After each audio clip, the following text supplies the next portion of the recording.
All right, we'll call the Board of Appeals meeting to order for May the 9th, 2017, at Town Hall, starting at 7:32. Would you please rise for the Pledge of Allegiance? I pledge allegiance to the flag of the United States of America and to the republic for which it stands, one nation, under God, indivisible, with liberty and justice for all. Okay, I know we have a busy docket tonight, so we're going to do our best to keep the timing and move things along as best we can to get everybody heard. We have a number of continued matters and some new matters, so we'll do our best to get through it. With respect to item number 4, it is my understanding that they have withdrawn their informational presentation for this evening due to the fact that there just wasn't enough time given our agenda for tonight. So number 4 is coming off the agenda because there'll be no action taken on that. Number 2 has to do with the acceptance of minutes. I know that there were minutes provided with respect to the last 2 meetings. So I don't know if anyone's had an opportunity to review them. I have. I'll make a motion to approve the minutes as written for Thursday, March 30th, 2017, and Tuesday, April 11th. I'll second the motion. Motion and a second. Any further discussion? All in favor? Aye. Aye. Okay, I will declare the minutes approved. Next on the agenda would be discussion items. I know Mr. Eric Kafori is here with respect to discussion items for the Berry Farm project and the housing production plan.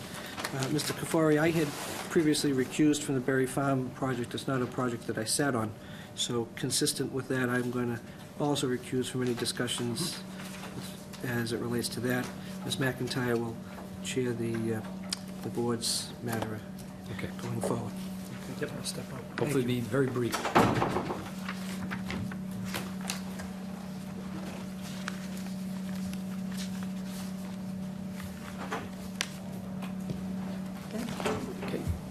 So consistent with the decision on the Berry Farms project, the project's essentially completed. There was a you see in the information I provided you, a $1.8 million bond. They've asked for a reduction in that. According to the decision, the reduction gets determined upon the approval of the town engineer, the conservation administrator, myself as Community and Economic Development Director, with quote-unquote input from the board. So I don't know exactly what that means. I think in the past, it's hopefully, I think a vote of the board would serve well in this instance. It's pretty straightforward. Their reduction would be down from $1.8 million to $163,500. You will see both an email confirmation from Jennifer Hughes, the Conservation Administration, with the Conservation Department, being consistent with what they've done, retaining half of their bond line items, which amounts to $150,000, and then the town engineer, John Borghese, they've reviewed all the work, and you can see in the documents what work was involved, and agree with these numbers. As you can see, what's been reduced down to 0, and then they're retaining, I believe, $13,500 to deal with street acceptance and a couple minor items. So again, I think it's pretty straightforward, and I simply ask for a vote of the board to allow the reduction. So, Eric, how much of this have they finished at Berry Street? Is it 100% done, complete? I know the buildings are up. I can't believe if the final, Donald, if the final CO was issued on the final building, or we're dealing with temporary still on that. No, but it's, all the final seals have... all the final COs have been issued.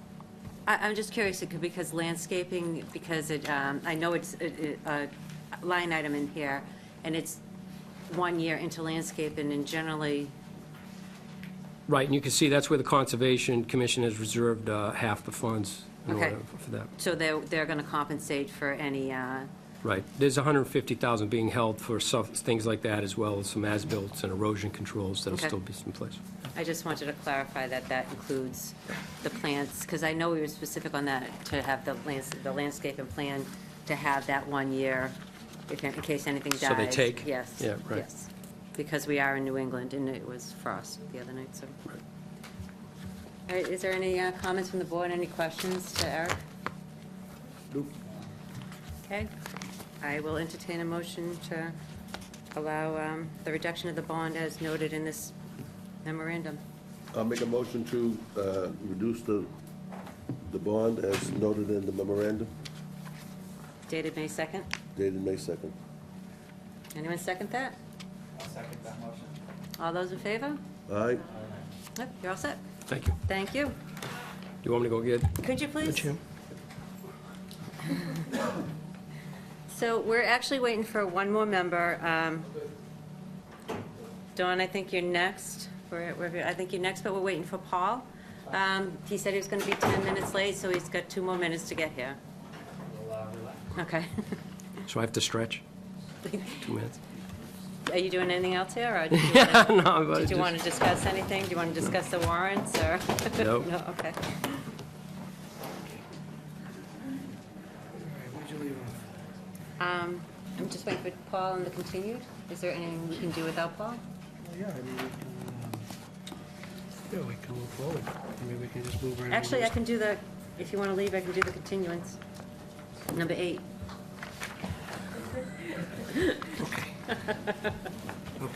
So, no, I want to, are we doing the housing, really quick on the housing Oh, I'm production sorry, plan? I Yeah. apologize, And then I'm you out. had 2 lines, okay. No, and I do Go have ahead. 2 lines.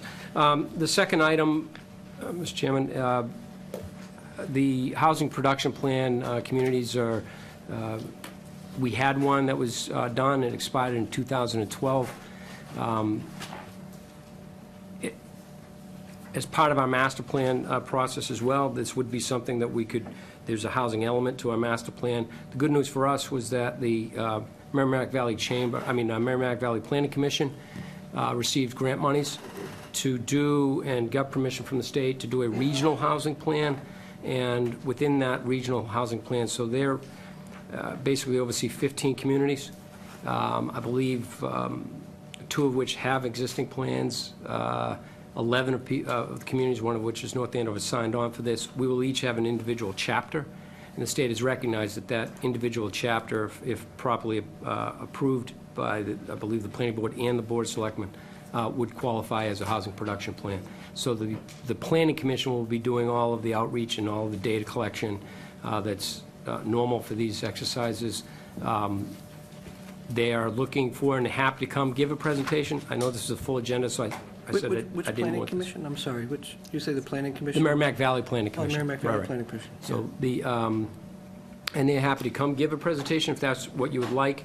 What they have planned right now is, I believe, 3 regional workshops and 2 community meetings. They'll coordinate that with our consultant on the master plan, so everything, is done to fit in with our master plan as well. The first the first regional meeting is May 24th. I believe 6 to 8 p.m. It's at Northern Essex in Lawrence, at one of their buildings.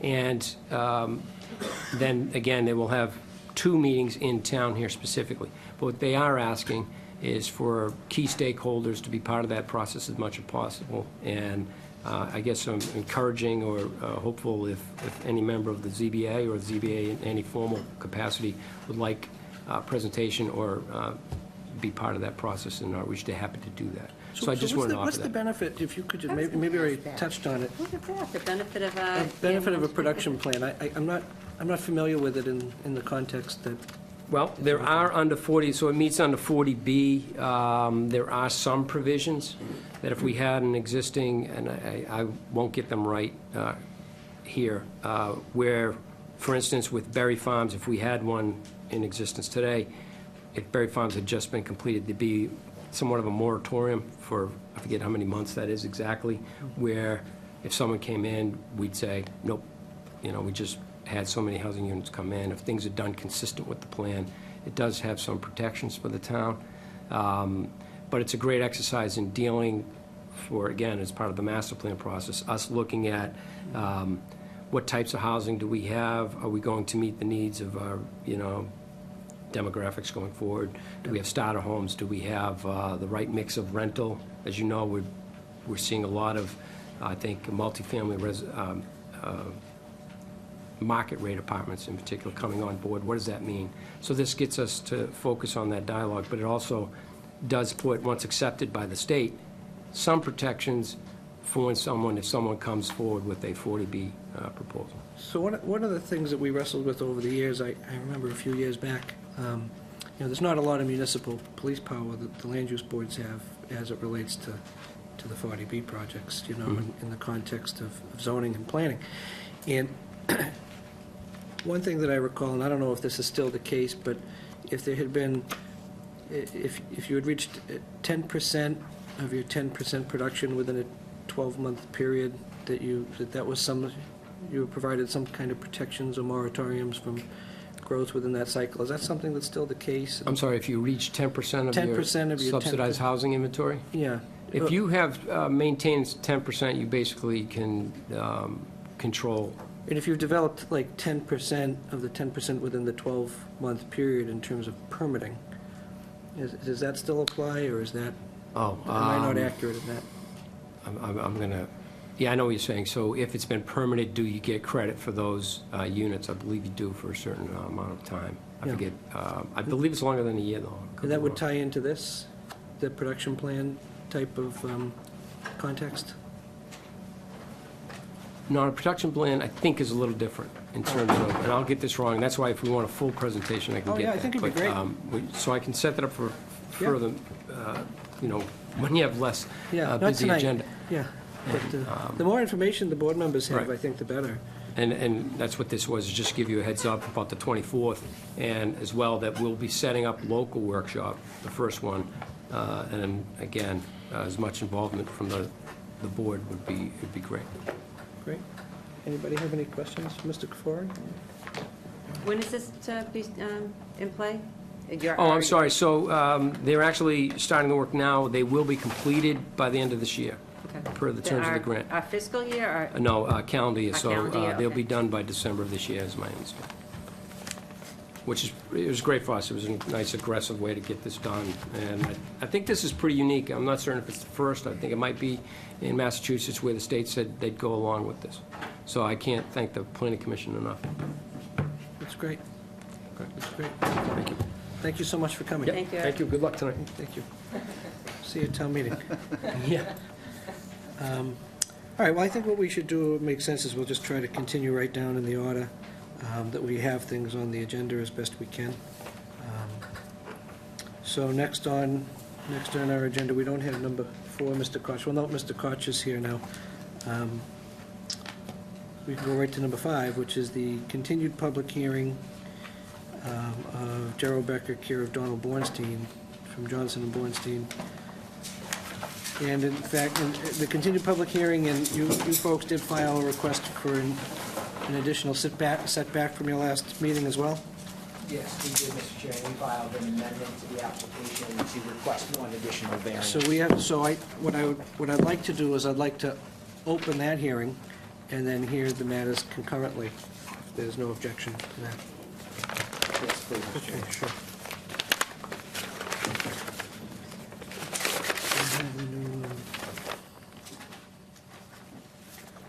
Did we have to vote on this, or the Berry Farms?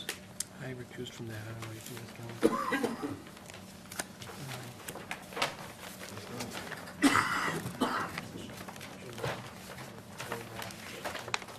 So we just need to find the new public hearing notice. I didn't see one, to be honest with you. There's one. Is there one in your text? I didn't see it. I just saw the variance.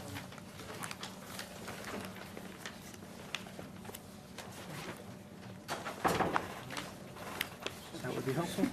Thank you. Thanks. Paul, do you want to read this? Yes, sir. So that's the new Actually, public it's right hearing here. notice. Sorry. Notice is hereby given that the Board of Appeals will hold a public hearing at the North Andover Town Hall located at 120 Main Street, North Andover, Massachusetts, on Tuesday, May 9th at 7:30 p.m. to all parties interested in the petition of Gerald Becker, care of Donald F. Borenstein, Esquire, Johnson and Borstein, for property 271 Stevens Street, map 95, parcel 008, North Andover, Mass. 01845, in the R3 zoning district, as amended by amended application materials filed on April 13, 2017. The petitioner is requesting variances from the R3 zoning district, sections 4.121 and 7.1.1 of the zoning bylaw. Subdivide one lot into two lots in accordance with Table 2, Summary of Dimensional Requirements, Variance Lot 1. Lot area R3 required 25,000 square feet, proposed 16,025 square feet, variance needed 8,975 square feet. Table 2, Summary of Dimensional Requirements, Variance Lot 1 required front setback 30 feet, proposed is 9 feet, variance needed 21 feet. Table 2, Summary of Dimensional Requirements, Variance Lot 1 required front setback 20 feet, proposed 6.4 feet, variance needed 13.6 feet. Table 2, Summary of Dimensional Requirements, Variance Lot 1 required CBA 18,750 square feet, 75%. Proposed 15,770 square feet, 63%. Variance needed is 2,980 square feet, 12%. Lot 2 required CBA 18,750 square feet, 75%. Proposed is 14,050 square feet, 56%. Variance needed 4,700 square feet, 19%. Table 2, Summary of Dimensional Requirements, Variance Lot 2 required front setback 30 feet, proposed 21 feet, variance needed 9 feet. Application and supporting materials are available for review at the Office of the Zoning Department located at 120 Main Street, North Andover, Massachusetts, Monday, Wednesday, and Thursday from the hours 8 to 4, Tuesday from the hours 8 to 5:30, and Friday from 8 to 11:30 by order of the Board of Appeals, Albert P. Manzi, 3rd Esquire, Chairman. Okay, wonderful. Thank you. So, Attorney Bornstein, it's all yours. Thank you, Mr. Chairman. Members of the board, good evening. My name is Don Bornstein. I'm an attorney with Johnson & Bornstein in Andover. We represent the applicant on this application, Jerry Brecker. Mr. Brecker's here with us tonight. And the board, you'll remember, gave us a lot of your time at a special meeting back in April. We spent a fairly lengthy amount of time going through the plans, the history of this property, and the nature of the variances we're requesting. I'm going to give a very brief introduction just to remind everyone where we were at. And then I want to quickly focus on the concerns and questions that the board had for us at the end of that session, and then explain to you what we've done in response and how we've come back to you with on each of the items that were raised at the last meeting. So you remember, this is an existing residential property. You'll see on the board right next to me is the existing conditions plan. You've got an 1880, built in 1880 home that exists on the property right now. It's in the Residence 3 district, and it's approximately a 41,000 square feet lot. It had interesting history where in 1963, the still current owner, Mr. Melvin, was actually granted a variance to divide the lot into a complying parcel of 25,000 square feet and a variance parcel of 16,000 square feet plus or minus. No direct action was taken on that variance that was granted by this board way back in 1963. Mr. Melvin still owns that property, as we explained at some length, is intending to sell the property with some sort of value from that old variance. We've come back to you with our current variance application, primarily because things have changed over that period of time. CBA requirements have been adopted by the town. Many items have changed since 1963. But we've come back to you with a plan that we think is good for the neighborhood and very good for this property, and also, most importantly, preserves the 1880 house that exists and calls for the construction of a new home, very architecturally consistent with the 1880 home.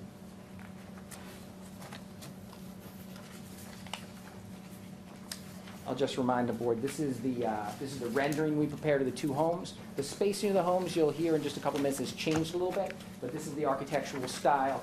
It preserves the existing home with a small addition, or with an addition, and builds a new home of a complementary character to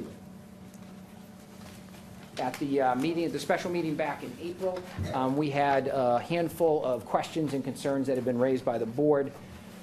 One of those concerns came from a member who definitely expressed some support for the project, but asked for one thing in particular, which was, in essence, a guarantee that what was presented to the board would be what the town received by virtue of this variance, and if this project went forward. We've proposed a condition to that extent. It was submitted with our amendment application. I believe this board has used conditions like that before, quite often in variance applications, and it says very specifically that the project will be completed not only in accordance with the variance that we hope the board will, the variances that we hope the board will grant, but in compliance with all the plans that we've submitted. And remember, we have submitted detailed site plan, variance plan, and building elevations and floor plans, along with renderings and more detailed renderings as well from what I've just shown you. And our commitment would be to build this project like you see it on the plans that were submitted. That was an easy one to deal with. The next thing that was requested and came as some concern over our long discussion at the last hearing was there were several questions raised about trees along the boundary with the neighboring Howlett property. So that'll be the property in this direction, the property just to the north. The existing home is fairly tight to the property line within the setback as it stands right now, but there's a tree buffer here. And the Howletts, who I believe are with us tonight, and we're certainly at the last hearing, were concerned about trees, and so were some of the board members. So this is what we propose to do to address that issue. Number one, we've relocated the addition to the new home. So I'm going to show you what is the current plan before the board. We've relocated the addition, and we pulled it back. You can see the original variance requested plan is on the far easel. We've pulled this back, so all new construction is outside the 20-foot setback with the Howlett property. So we pulled that back away. Before, we were actually asking for a variance to encroach within the 20-foot setback. With the new construction, we've pulled that all out of the 20-foot side yard setback here. In addition to that, and we had noted that we intended to do this at the last meeting, is we have engaged with the professional arborist. We have had an arborist out to view the trees. There are several mature trees along that property line. And what we've done by virtue of proposed condition to the board is we've committed that we will not remove any trees within that 20-foot side setback. So that's the first 20 feet onto this property, unless, number one, the arborist confirms that that's necessary, either for the construction or for public safety if the trees are not in good health. But the arborist will have to recommend that they be removed in order for them to be removed.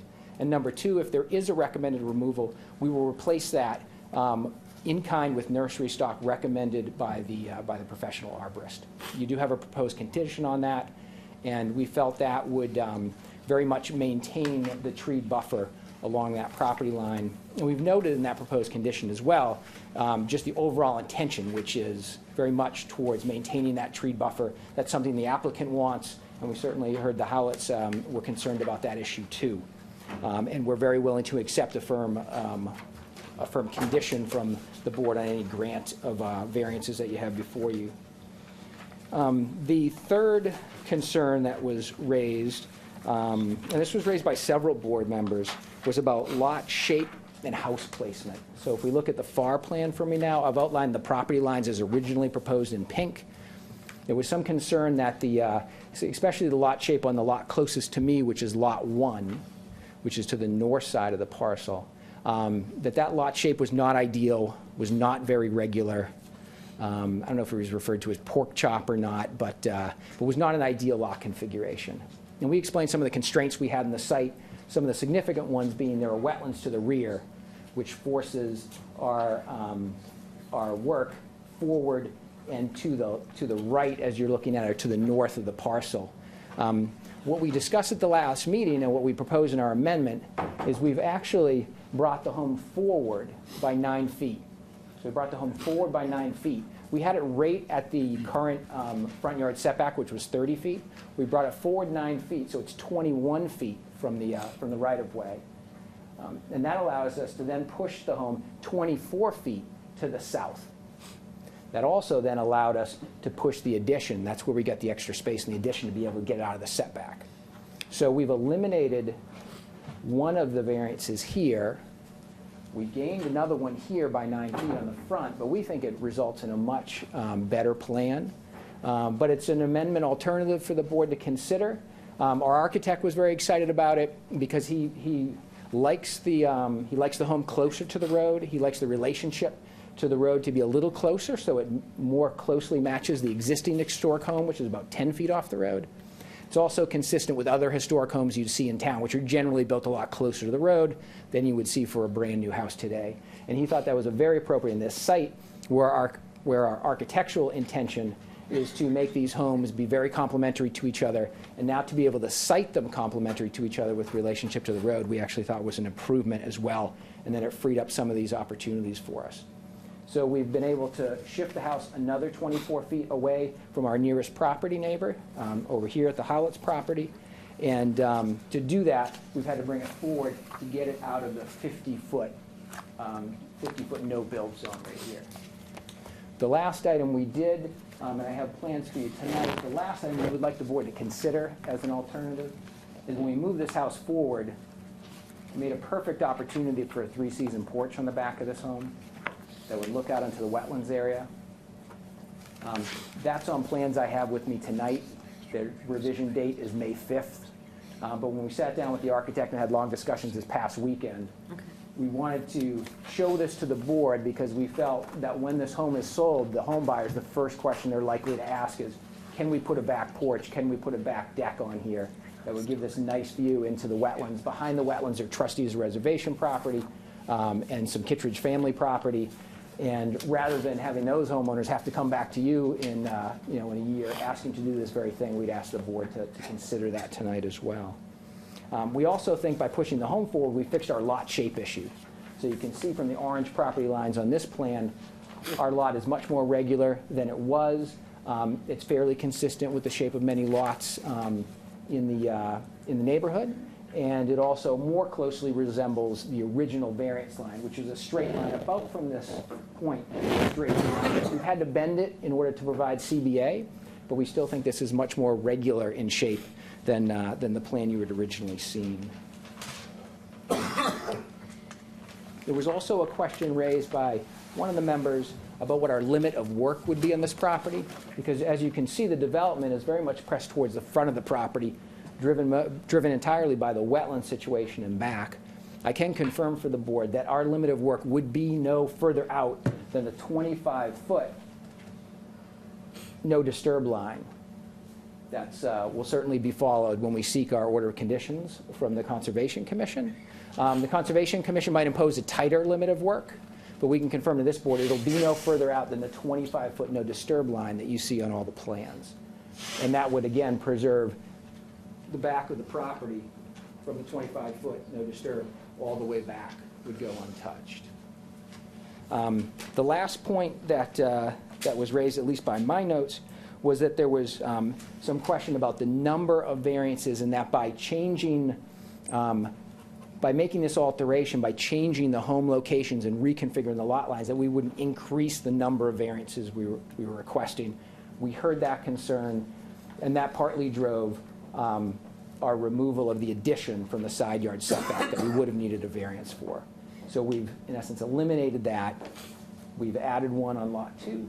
We've eliminated on lot 1. So we think we've kept the number of variances relatively consistent. And we think the homes, both the home, the 1880s home with the appropriate addition to it, as well as the new home that's going to be architecturally consistent with it, we think those are very consistent with what you're seeing for average home sales these days in North Andover, what you're seeing for, even on the small side, for new home construction for sure. The new home would be 33,160 square feet. And then we would like the board to consider this small addition of the screen porch on the back. That really is what was responsive to the questions that were raised by the board at the last meeting. I'm happy to review any of the lengthy detail that we discussed at the last meeting and, of course, take the board's questions. But that's a good summary, I think, of the responses that we made to the board's questions. So Attorney Bornstein, I have to commend you on listening to the board and the members, the residents, in addressing the issues. My question is on the screened-in porch. Does that require a variance, or are they calculated in what you're requesting? I should have made that really clear from the outset. The only reason we put it on the table for the board to look at tonight is it does trigger no new variances. Okay. Completely complying, of course, with all the setback. It's in the middle of the lot, meets all the setback requirements. What about the buildable area? Does that change any of the calculations of that, or? It does not. So the CBA, you'll see in the renoticed, we've reflected in the notice the CBA and lot area and all that as reconstituted with the new lot line, but there are no new variances from that. The only new variance difference between the original application that's filed and the current application before you is to go from 30 feet at the front, which would have been just complying, to 21 feet at the front, which would, of course, need a 9-foot variance. But you took away a variance of the other one? Yeah, so we Okay. were looking for a variance of side yard over here. We pulled all the new construction. The new construction is this portion, so existing home is here. This outline is new construction. That's all been pulled out of the side yard setback. It used to be in the side yard setback. It's going to be hard to read on that plan, but the old addition, the corner of it, a fairly significant portion of the corner extended into the side yard setback. So it looks like you're proposing pavement inside the 50, but outside of the 25 on Lot 2? Yes, correct. So how does that work? Sure. So the sort of presumptions under the town's wetlands bylaw and regulations would be that buildings would generally be prohibited within the 50-foot, which we've complied with, and everything else would generally be prohibited within the 25-foot, which we've also complied with. Structures. Yeah, structures. So Structures. pavement would be allowed between 25 and 50, but not buildings. Sure. So our intention is to comply with the bylaw. Any stormwater issues or anything come with the new impervious driveway, or is that?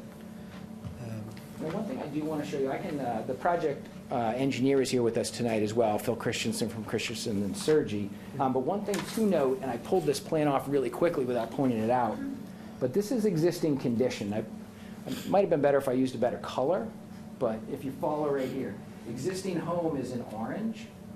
This thing highlighted orange, this giant sort of U with a funny tail on it, that is all existing driveway. Some of it paved and a lot of it gravel, all disturbed, all in proximity to the wetlands. So Sure, yep. that driveway is all coming out in essence. Now there's home going on parts of it, and there's some new driveway going on parts of it, but you can see the overall extent of the driveway is reduced. It's pretty In fact, it's consistent. even made smaller on the most recent plan because we've shortened that driveway by 9 feet Sure. on lot 2.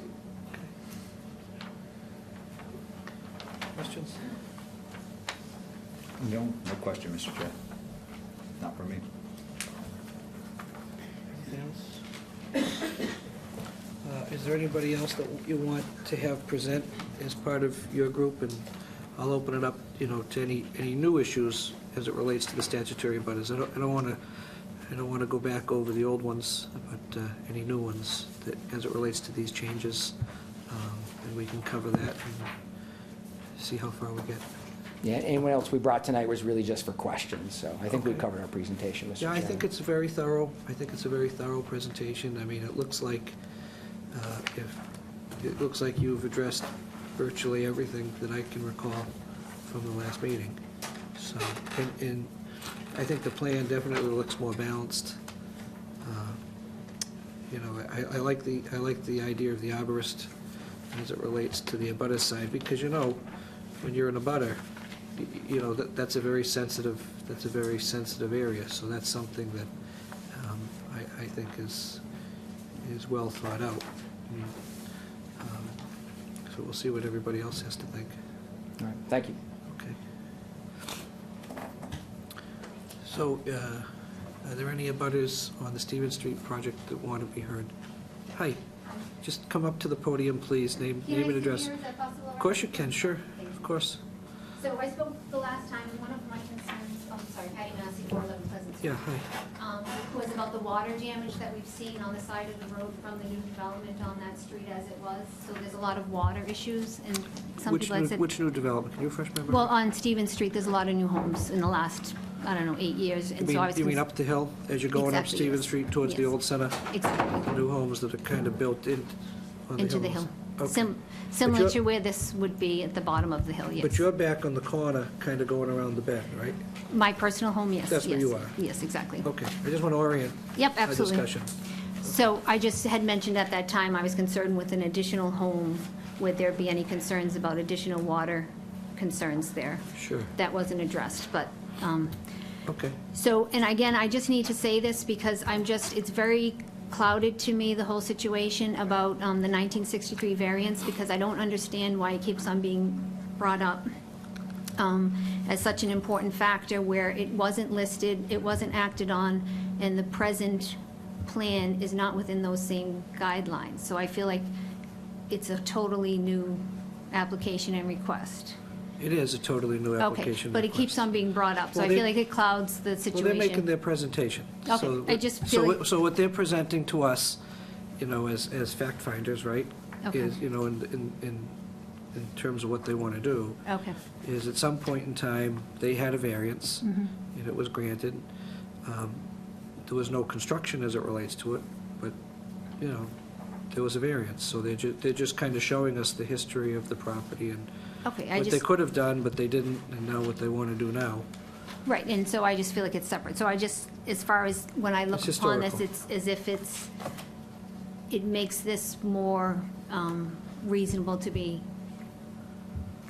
built upon as two separate lots because that had happened in 1963. That's just Well, the how bo- I look at it, but, Yeah, I mean, I can't speak for everyone who's deciding, but, they look at the lot in the context of what's proposed and what's there, and, historically, it's good to know what had happened in the past. I don't know how much weight, that they can offer it, it's admissible, I don't know how much weight it's given. okay, and that's, again, I don't know that either, but it just concerns me how much weight it's given, that's all why I bring it up Sure. again. Yeah, I think what's, there's been a lot of talk about what they could do by right, if they didn't want to break the lots up, the size of those homes in terms of what it could be, what they might look like to the neighborhood, what I remember from the last meeting. So, I mean, I think that this is their proposal Exactly, okay. in terms of how they think, would be the best use of the property. Okay. That's just their proposal, right? No, I understand, okay, it's hard for me as looking on and not knowing this. Yeah. And I just, again, need to say that,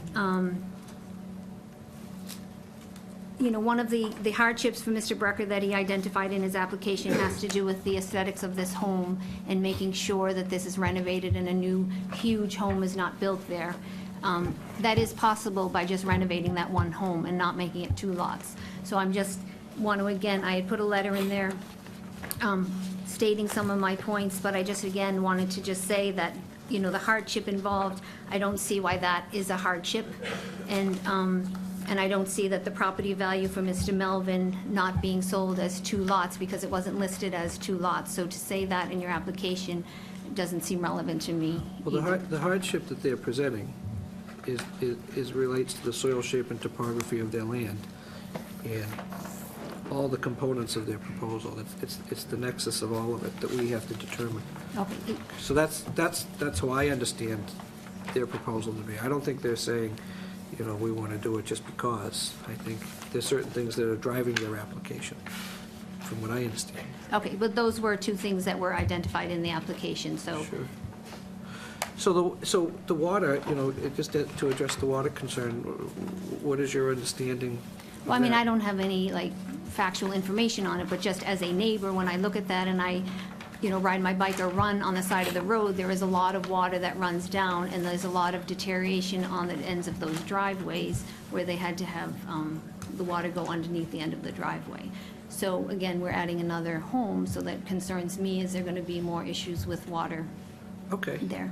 So that's something we can ask their engineer to address and talk to us about. I don't know how much of that water is really from the public way that runs downhill, and how much of it really comes from this lot. So maybe that's something they could address, because there's nothing on this lot now, right? There's just the home, and the other side's somewhat vacant except for the driveway area. Right, so I mean, I don't know enough about land to say specifically, but it was something that I had brought up last time. Okay, so hopefully we can address that and see what their answer is with that. What else can we talk about? Nothing, I just feel like there's a lot of variances being requested to have two lots there when a home could be renovated and we wouldn't have to have so many variances. That's all, Okay, okay? Thank you. okay, thank you. Yes, sir.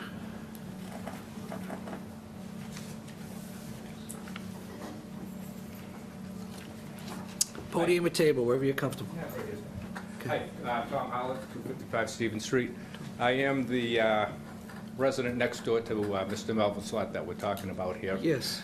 First of all, I appreciate the work Mr. Brecker has put into addressing the tree issue. If this does go through, it alleviates some of the concern I have for that. But I guess the bigger concern I have is if you take not quite an acre lot, I think it's 96,000 square feet, and all the houses along that side of Stevens and Pleasant Street, right up to Osgood Street, are all approximately 1 acre lots.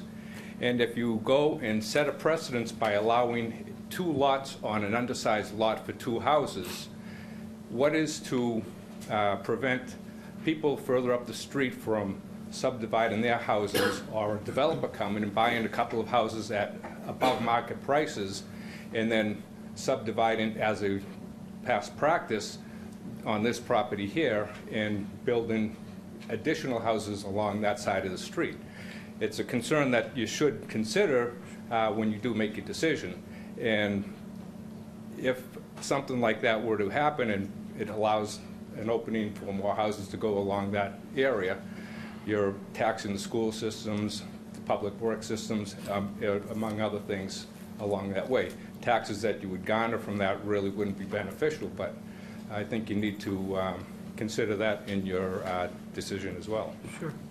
Yeah, I think those are great points. And as far as the runoff off of the hill and things like that, still, if you're digging foundations, it does change the groundwater balance a little bit, and being right next to it, and I know when I built my house, there was a lot of ledge, and if there are any veins of drainage running anywhere, any drainage you do on the surface down 15, 20 feet, Yep. not going to change the way the water table runs out of those veins if you run into the ledge that goes under my house.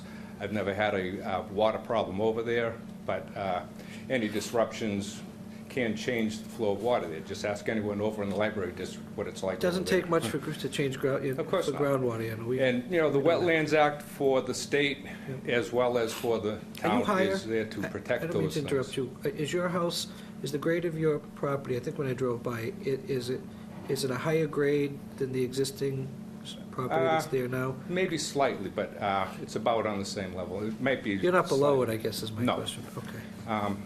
No, I'm not. I'm slightly above the existing house that's there. Because I saw the tree line and the stakes, you know, that was something that I wanted to look at. Yeah.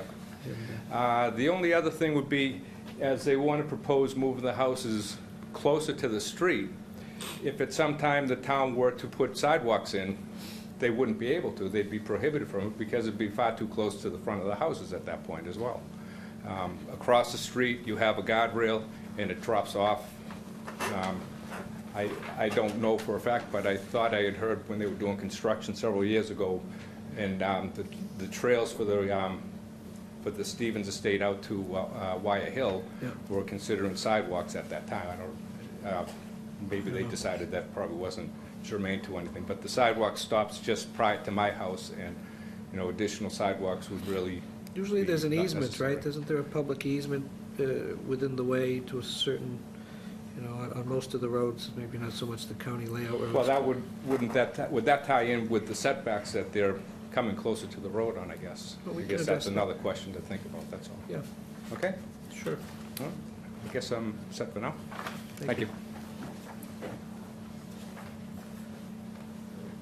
Anybody else? Okay, Attorney Bornstein or the engineer, I mean, just touch on the water and sidewalks.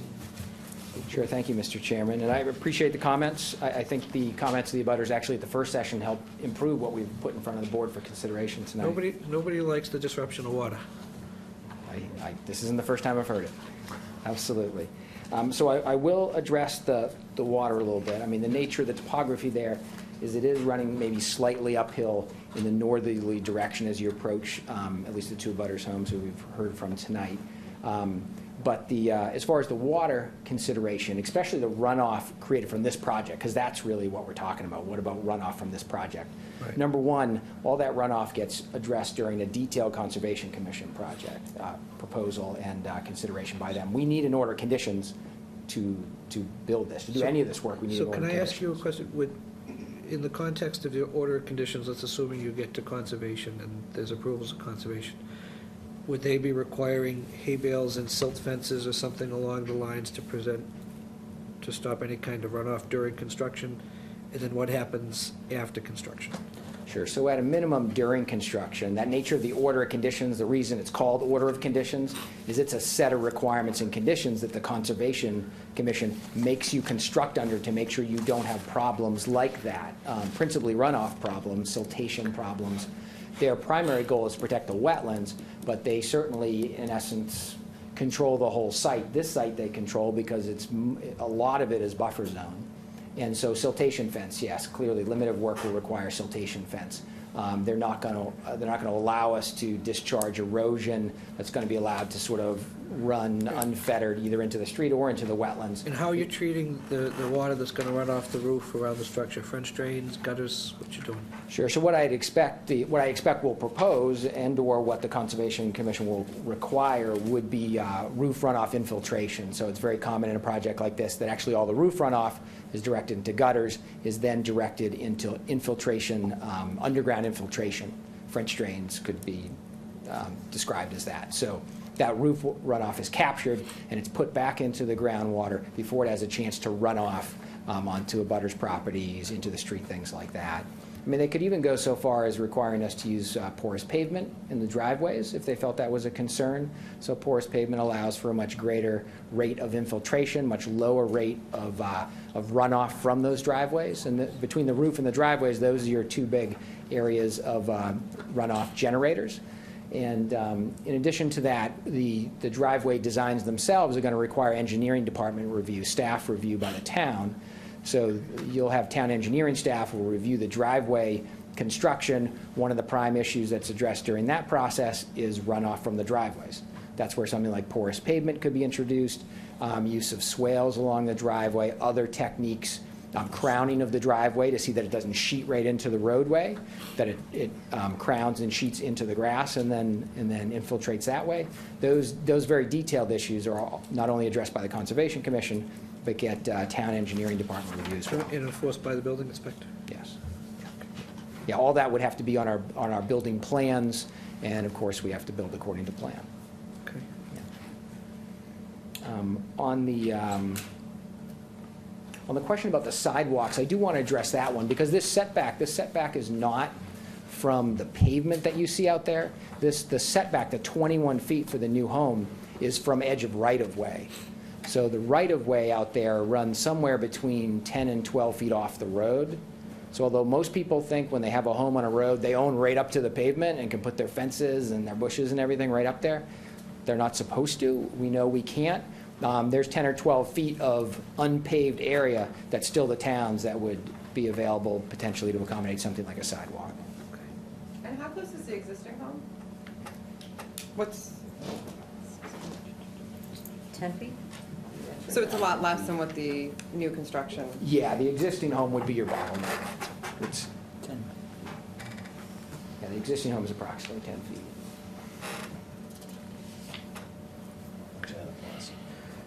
All right, is there anything else to discuss on this one, or does everybody feel as though we've exhausted the discussion? Anything? That's all I have. All right. Well, if there's nothing else to discuss, if you'd like, we can close the public hearing.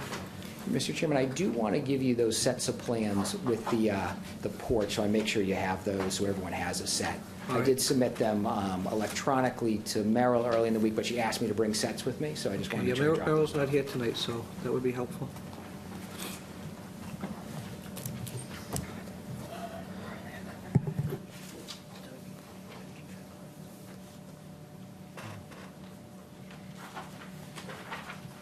And Yes. so what we've done, Mr. Chairman, so there's no confusion on it, although the only confuse us. difference between the amendment plan that you already have, Yeah. it's this shaded area, this box in back. Mm-hmm. I've got 13 sets of that. We reproduced all 3 of the plans for you, so they all have the current revision date of May 5th. So you filed that? Yes. You filed it with Merrill? I sent her. You sent it to I her. sent her electronically, All and she right. asked me to bring the sets. over Bring to it you tonight, yeah, okay. So what do you want me to do with these? Hand them up? The horse has left the barn, right? All right, Right. I just said I'd bring them. yeah. So tell you what, why don't you... I'll pass them out. So I don't screw it up, why don't you just divvy them up for everybody and we'll give Is it one... anything different than what we have? Yeah. Yeah, the porch. The porch. Oh, That's fine, I don't mind. I mean, Okay. that's fine. Just make sure and then have, we can give, to go back to Merrill. Thank Just you. leave the rest over there. She's gonna take it. Doug.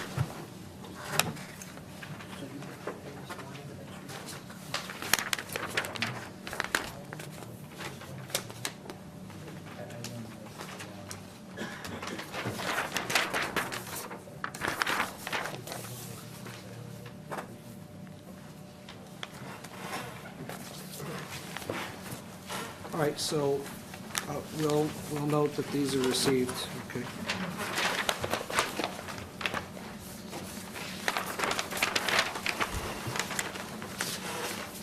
is that screened-in porch one level, the first level, or is it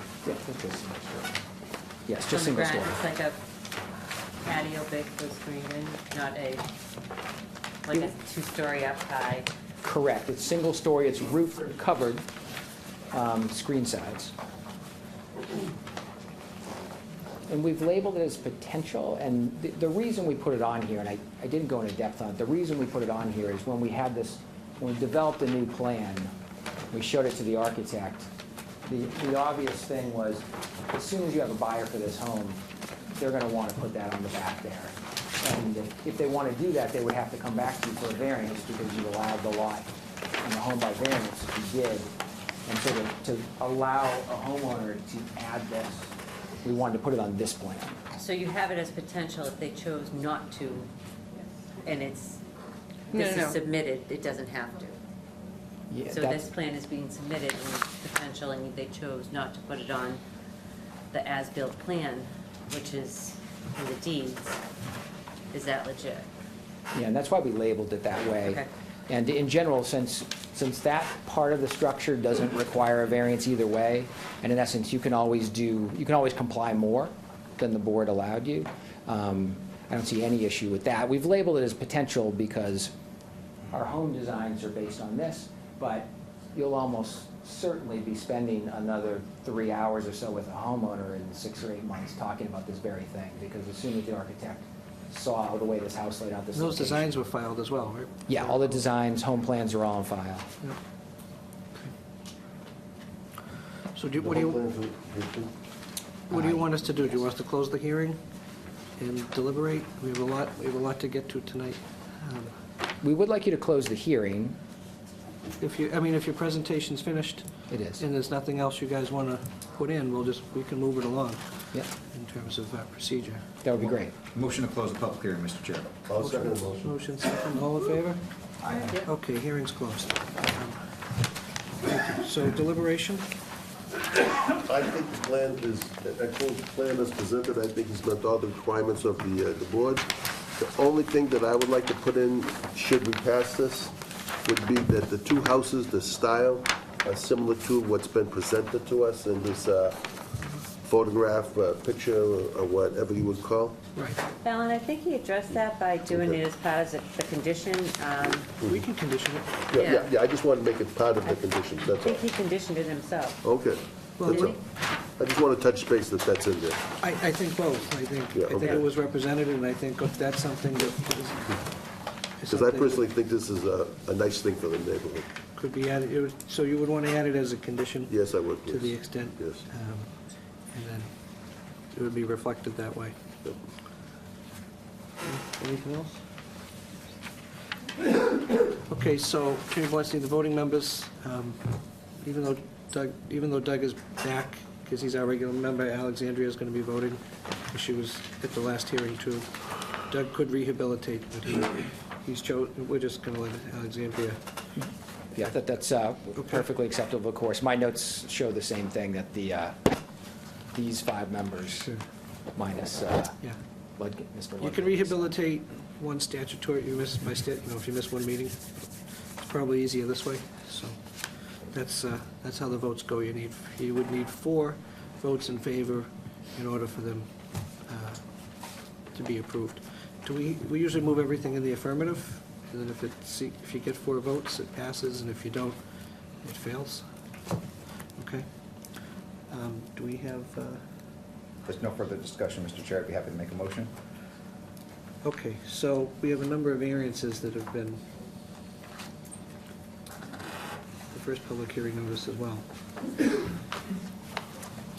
But the notice that I read this evening, Mr. Chair, is what is reflected, In the or new- reflective of these plans, and so therefore what I believe the applicant is Well, yeah, but seeking for approval. Right, but Attorney Bornstein, just for procedural purposes, right, we have the new request for public hearing as it related to the street frontage setback, but we also have the existing variances as well, correct? The new notice, is it a complete listing of all the relief requested, or do we need to refer to the old? No, it's a restatement of all the relief necessary Okay. for the plan as it sits in front of you. All right, so we're hearing them concurrently through that, fine. Okay. So we'll let the record reflect that we closed both hearings. I'll make, Mr. Chair, make a motion to approve the petition of Gerald Brecker, care of Donald Bornstein, Esquire, Johnson Bornstein, for property 271 Stevens Street, map 95, parcel 008, North Andover, Massachusetts, 01845, in the R3 zoning district.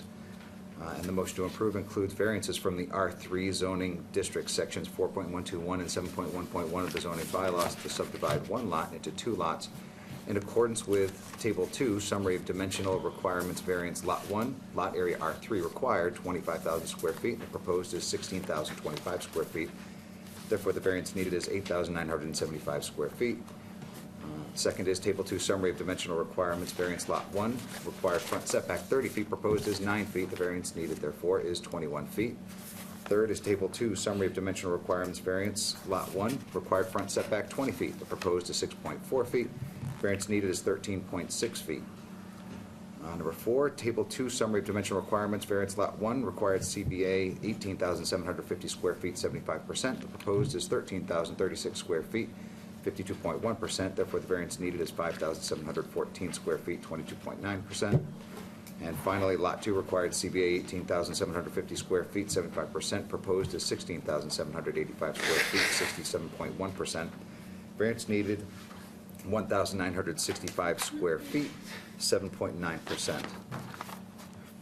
Furthermore, Mr. Chair, shall I do the conditions or note I'll do the conditions first and then note the exhibits. There are a couple of conditions that the board has discussed, and therefore the motion to approve includes these conditions, which is the applicant's requested variances based in part on the following final revised plans as submitted by the applicant. And those include, as Mr. Kusha noted, the rendering 271 Stevens Street, street view from the north, including the to-be-built new house. Additionally, Mr. Chair, there is a site plan for 271 Stevens Street, North Andover, Massachusetts, prepared for Gerald Brecker, 488 Pleasant Street, North Andover, Massachusetts, 01845. The date is July 8th, 2016, revised on April 12th, 2017, prepared by Christensen and, Sergey, I think, Incorporated, 160 Summer Street, Haverhill, Massachusetts. There is also an existing conditions plan for 271 Stevens Street, North Andover, Massachusetts, prepared for Gerald Brecker, 48 Pleasant Street, North Andover, Massachusetts, 01845. The date is May 16th, 2016. It's revised June 9th, 2016, and again in April 12th, 2017, also prepared by Christensen and Sergey. Finally, there is a variance plan for 271 Stevens Street, North Andover, Massachusetts, prepared for Gerald Brecker, 48 Pleasant Street, North Andover, Massachusetts, 01845. The date of that one is July 8th, 2016, revised on April 12th, 2017, and then again on May 5th, 2017, prepared consistently by Christensen and Sergey, Inc. The applicant's construction shall be consistent with the final project plans, as noted in all material respects. Any insubstantial deviation from the final project plan shall be approved by the town's building inspector or by this board. Additionally, Mr. Chair, there is another condition, which is the protection of the tree buffer along the northeast property line with Mr. and Mrs. Howlett. Prior to the removal of any mature trees or commencement of any excavation within the 20-foot side yard area along the property's northeast property line adjoining the property of Mr. and Mrs. Howlett, The applicant shall consult with a professional arborist in an effort to reasonably minimize the loss of mature trees within said 20-foot side yard area.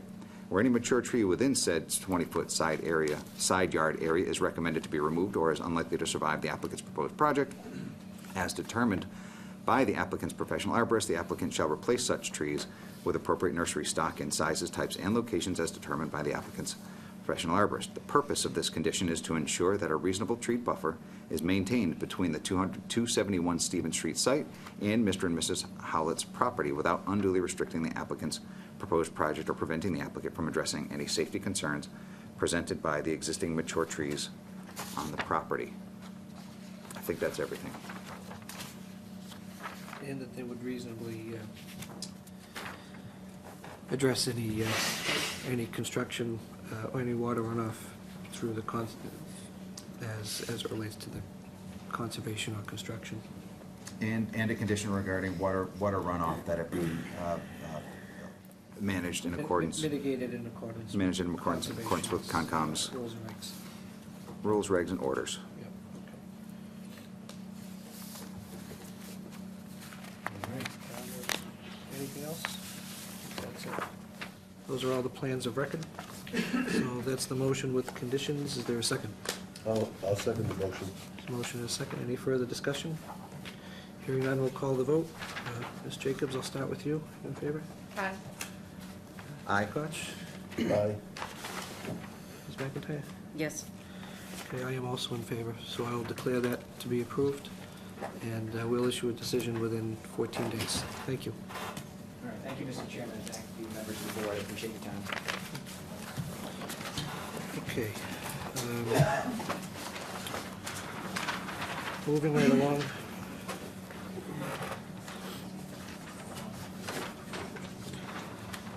All right, we'll just give them a chance to clear out quickly. The next is the continued public hearing of an appeal of the building inspector's determination, section 4.131, and the issuance of the cease and desist order to Edward G. Collin, 5658 Church Street, operating in the general business zoning district. So, parties, we have the building inspector and Attorney Caffrey from Mr. Collin. Same as last time, you know, it's a continued hearing. We can continue to move forward with each section and hopefully come to a resolution this evening. We'll open up to about as anything new, but not the old stuff in the essence of time. So who wants to go first? I guess it's your appeal, right? So you can go first, Attorney Caffrey. Thank you, Mr. Chairman. Before I begin, Mr. Chairman, we have some information that I'd like to circulate to the board that's just transpired between the last time I was here and today. Do you mind if I hand things out to the board with regard to this issue? As long as you hand it out and I don't have to, that's fine. Thank you. Is this anything, did you file this already? This came up today, Mr. Chairman. This is something that we discovered today. This came up today? Yep, and I'm going to Okay. explain in a minute what this is Why about. don't you give me an extra one, hold on.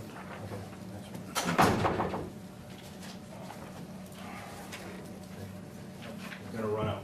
Thank you. Sorry.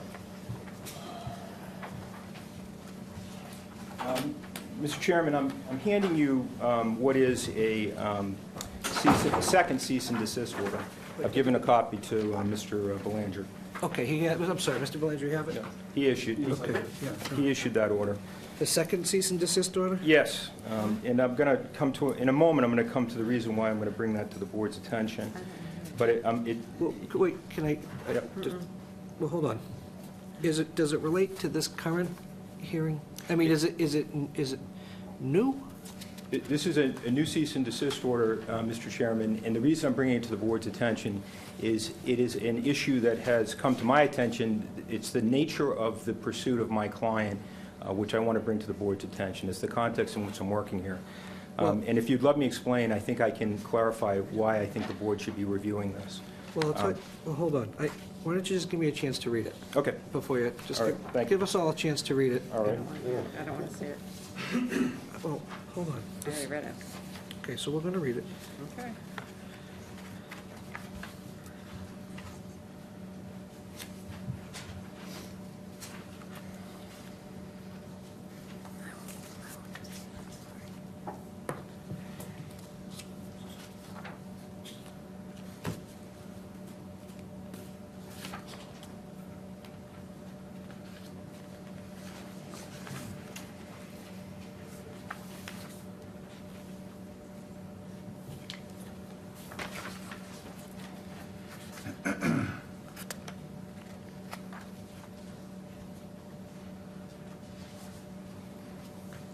So, I thought when you guys left the last hearing, we were working towards resolution. Right. This has nothing to do with the contract issue that they're here for? This is, I think, and if you let me explain, Mr. Chairman, I think I can shed some light on what's going on. I know, here. Madam, I know, Ms. McIntyre, I'm going to give you a little latitude. Okay. Because I have to wrestle with this in my mind. Yes, I know it's related yes, to the initial one, yes, okay? Because it came up in the discussion last time. it did, It's on the record last time. right. So, I know it's related. So some of this stuff, as I discussed last time, some of the stuff is building stuff, what I think falls under like health, safety, and welfare. Yep. And other stuff, I think is zoning related, it just falls under the use of the property, so. Agreed. I don't mind giving you a little latitude. I don't know what weight the board's gonna give it as it relates to what you initially advertised. And I understand that. I'm going to tell you that I'm not going to give it anyway, because your cease and desist that I have in front of me is for a landscaping yard. This has to do with housing. And I understand how it's related, and this has not been presented to us by the inspector of buildings? Well, we have an existing public hearing, so. Correct, which It- concerns the. It- I- they're you all- can It's say an it to the argument board. between the 2 and 3 family structure now, right? Correct. But Right, it has nothing Right, to it's do. between 2 and 3. Well- It has nothing to do with the landscaping and all the trucks and the cars. Oh, I respectfully disagree. I Okay. respectfully disagree. I don't know how much weight the board would give it, but as it relates to our ongoing discussion, Right. I'm sure the record would reflect at the last hearing that there were issues that were tied to the structure and the lot being used contemporaneously, which is why I don't think it's, I'm learning of it the first time as well.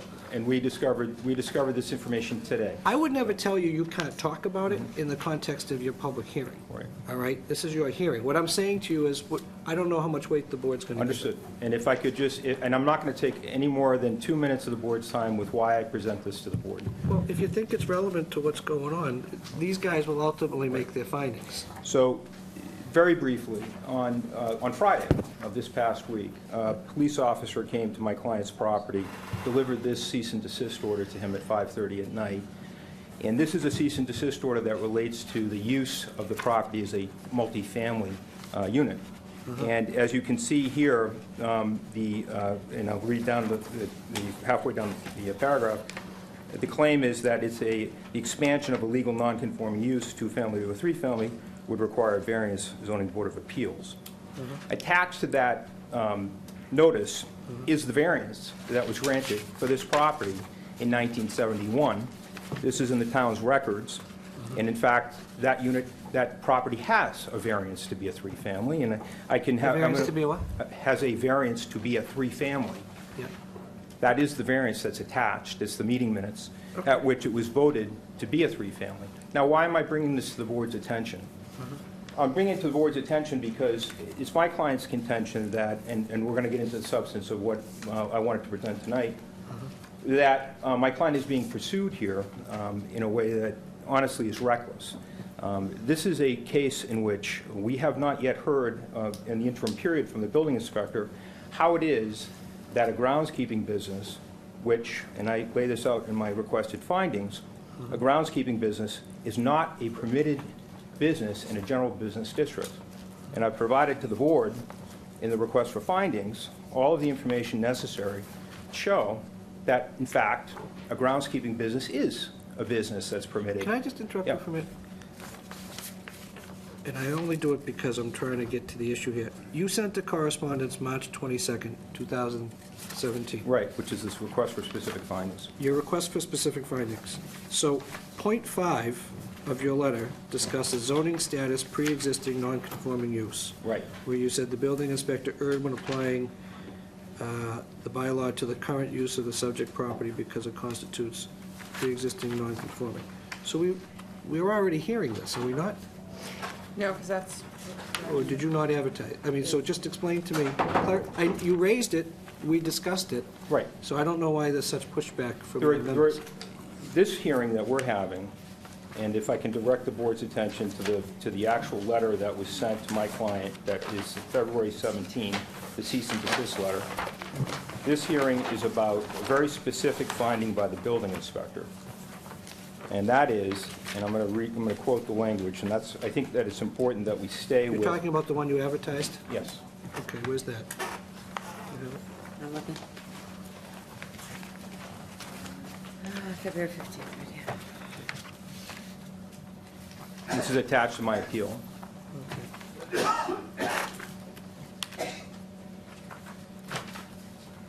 And the allegations were that a groundskeeping business is not an allowed use in the GB zone.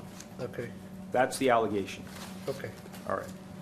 And so what we did was we refuted that, Mr. Chairman, by presenting to the board the fact that we are in a general business district. And a general business district entitles us to run a business, and I'm going to quote the language of the bylaw. Groundskeeping business is permitted as a mercantile activity and not involving manufacturing. Right. We have had no denial of that from the building inspector. We have had no response to that allegation that we in fact fall within that definition. So I don't see at this point in time how a groundskeeping business is not within our right to operate in a general business district. That's the first question. All right. The second question relates to the equipment that's in the yard behind the property. That is a contractor's yard. And in my appeal letter, we make the claim that Mr. Collins' business, which includes a contractor's yard, is actually called out on the summary of uses table as a permitted use as of right. Can I just ask you, isn't the property on the side, isn't the equipment on the side of the property, not the back? It's behind the property, and it runs between the two. There are two properties, there's his property and the Yeah. next door property on the right. His equipment is stored on the side of the property, and then to the rear of the property, there are three garages. It's all So tucked in back. technically, it shouldn't be on the side, it should be in the back, if the definition of a contractor's yard is in the back of the property, not the side. I don't think there is a definition in your bylaw of a contractor's yard. I thought there was. I didn't find it. Well, so the pictures, I mean, I remember the pictures that came in the record last time. It shows the trucks, it shows the yard, it shows the garages. Seemed to me the real issue there that I was wrestling with was the number of vehicles that would reasonably fit within the yard, not whether you were allowed to have it. Right. Not whether it was pre-existing. Right. Well, and again, looking at his letter, again, I don't see him call out the number of vehicles as being the issue, but if we want to interpret that letter as relating to just the sheer number of vehicles, that's fine, Mr. Chairman. We are working on a parking plan. We have engaged a surveyor who is will be conducting a survey of the property, and we are prepared to follow through on that with regard to locating the vehicles in such a way that they don't overburden the property.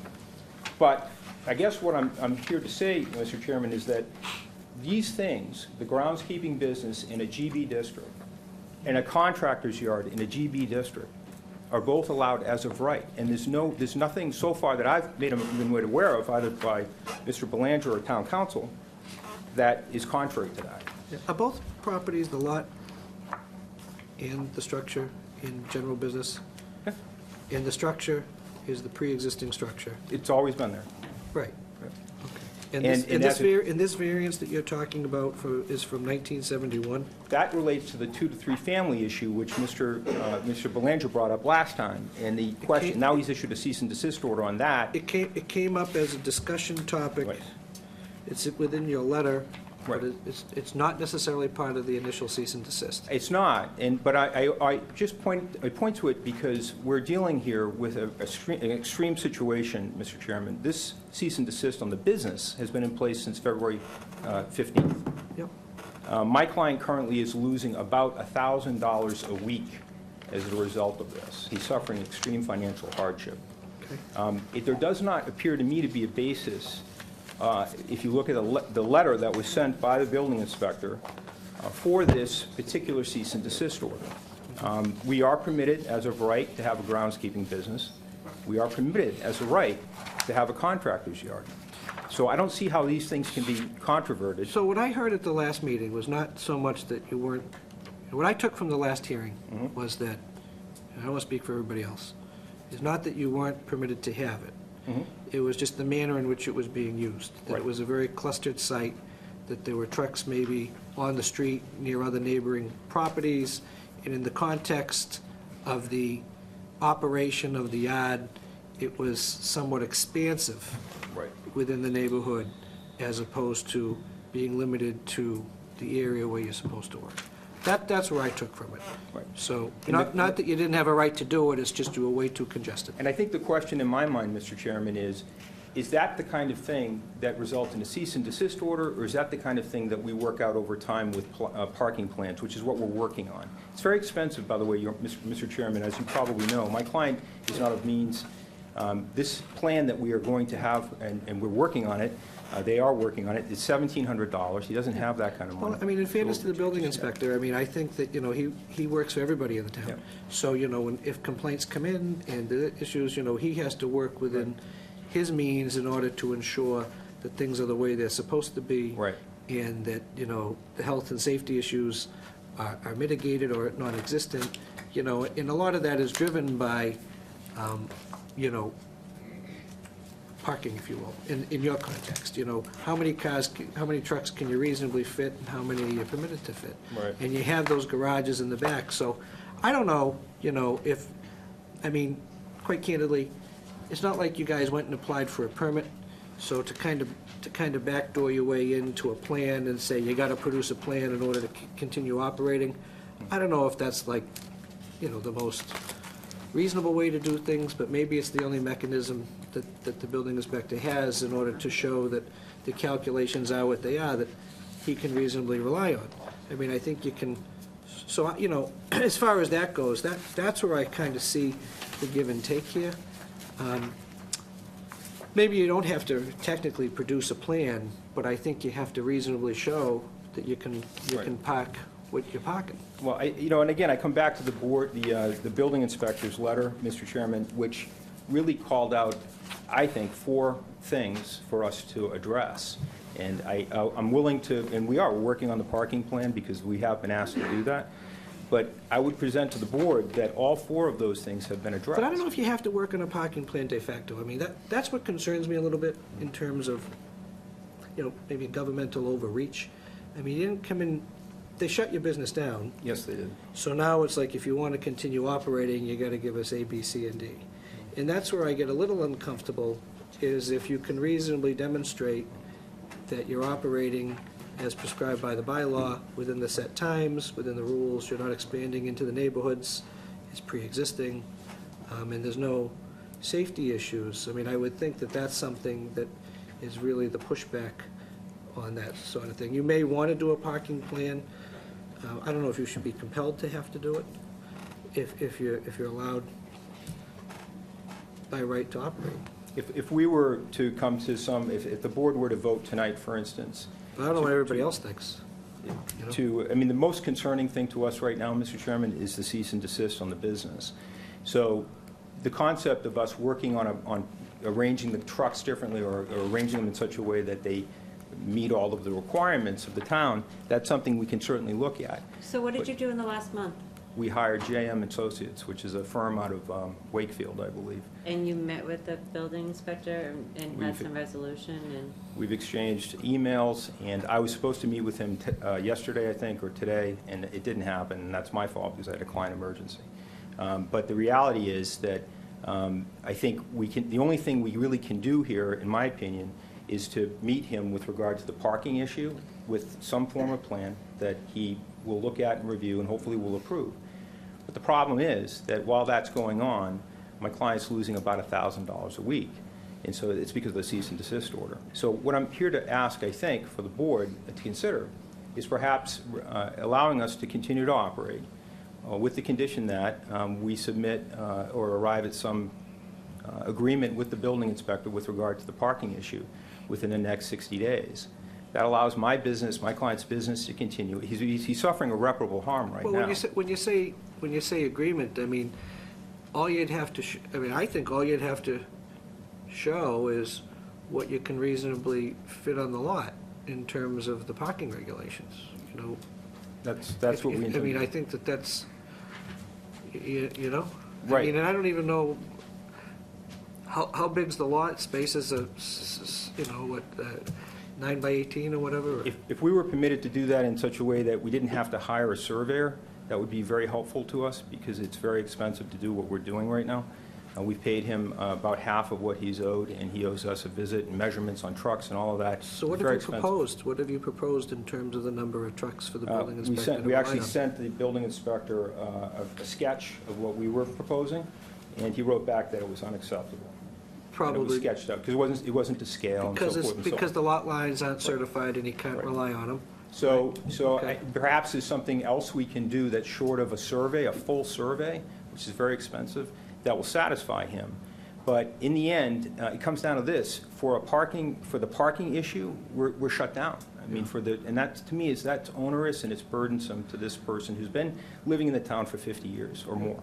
Your client may want the survey, you know, I mean, that might be something that could benefit him in terms of the lot lines going forward. That might, even though they're expensive, if he's allowed to continue to operate with the condition of producing a survey by a certain point in time, that might be to his benefit. Well, if that were the way the board would go, again, the primary issue here being the cease and desist, we're willing to work with the town. We're trying to do that. It is hard to get surveyors. In our position, it was both a financial issue, but also the surveyors are busy. I mean, it's Yeah, their time. everybody's busy. So we are working on that, and he is supposed to come up. But in the meantime, this board obviously won't meet until next month, and I don't think I'm overstating it to say that I don't think we're going to be here next month. My client is currently not able to pay his taxes because of the situation that he's undergoing.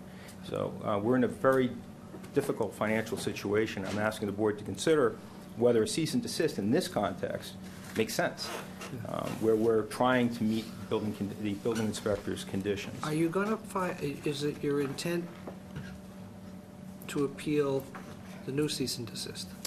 I don't see, unless the And building inspector... I'm asking in the context of procedural hearings. Right. Because if you're asking the board to do one thing, and if the board was inclined to allow it, are you then advertising something new and everything would be heard contemporaneously? What would be optimal for me is if the building inspector would review the file now that we presented to him, which is his file, and find that, in fact, the variance was granted in 1971 for that third unit, and withdraw his cease and desist on that issue. I don't know if he'll do that. That's up to But him. we discovered, I can't claim, I didn't discover it, Mr. Collins' brother discovered that apparently the town has put online all of the minutes of its meetings going back to whatever period, Oh. and in fact, that's where this was. Really? Yep. That's So interesting. back to 1971. Searchable, too. Searchable? Well, The best part of it. I just, that's a little high-tech for some of us, but that sounds good. for me, coming back, I just don't see anything different or any resolution that happened between. Because we have been, again, we are financially cash-strapped. We're working, I did send him an email telling him we do have a plan in process. I don't have it yet. We're working on it, and it's our intent to produce a plan that has the parking spaces shown and shows the number of cars that you can park there legally under the zoning bylaw. But for me, there's 3 bays, there's a backyard, there's a side lot, so there's a lot of opportunity there to remove that and the overflow of equipment and noise that are, that's an issue with the neighborhood. Again, I think, you know, I'd have to see what the surveyor comes up with as far as placing those trucks on the lot. He said he has to come up and measure the trucks, find out how big they are, and then he's going to look at the bylaw and figure out how to arrange them. But again... And you want to be exclusive to that just side lot, and that's it? You don't want to go around the back and put it in the back of the house or any of I that think sort? we're gonna look at Or the it. bays, none Well, of that? the bays are, yeah, the bays are too short You for can the put trucks. equipment in the bays. Yeah. Yeah. How many trucks are we talking? Not including like a personal vehicle, trucks that are just strictly only able to be used for the landscaping and the plowing? I think it's 10. No, it's 6. Oh, 6. Yeah. And then a personal vehicle would be parked in the front? Or is it? Okay. Car, and then there's a trailer, There's going to be a trailer. and then there's a trailer in which, closed-in trailer that has the equipment that he uses in his business, like his lawnmowers and that sort of thing. So a trailer, 6 trucks, and a personal car? Yeah, so I think it's a total of about 8 vehicles. Are you talking used trucks that are not, are for sale as well, and trucks that are not in use? Are you just talking trucks that are in use? Because when I went by, there was more than 6 trucks. So you need to, One's being sold, Yep. and I got rid of one too. what about the one that aren't working? The ones that are not working, Yep, they're gonna be working pretty soon, as soon as I get the cease and desist order. And plus, I keep a couple for the town, because I call for the town, 4 trucks. I don't know if you know that I get out in the middle of the storm, 3 o'clock in the morning, the blizzard, and plow your roads. Well, You know, and the town will allow me to plow for you people, but they won't let me have a landscape. I was just asking just for the calculation, is that included in the calculation? So that is not, that's just 6 working trucks? right, all the trucks, as far as I know, all the Just to trucks are clarify it. registered, all the trucks are registered. I asked All them. registered. All registered, they're all insured, Insured. they're all roadworthy. So these are trucks that are actually used in the business, and some of them, the reason why so many is, in the wintertime, they used to plow, and he actually pays people to plow for him, and he plows for the town of North Andover. Which I understand, yes. So- I just getting just for an accurate number, not questioning what you use them But- for, just what, an accurate number But of what's I- on the property. I guess the question again, though, comes down to this, which is this something that merits a cease and desist order, or is this something that really, is that a heavy hand in this case? And I think, you know, my concern is that, based on the letter, based on the claims made in the letter, which is in the cease and desist, I think we have not seen anything from the town that controverts what we're saying. Rather, what they're saying is the manner in which you're using the property is objectionable, and I understand that, and we're willing to work with the town on it. There can be no doubt, in my mind, that these are allowed uses as of right. You know, the trouble that you have is those crossover districts where the GB zone, you know, butts up against the residential zone, I think, and, you know, I think really that's probably, It's a perception. it's a perception issue. It's the manner in which you use it.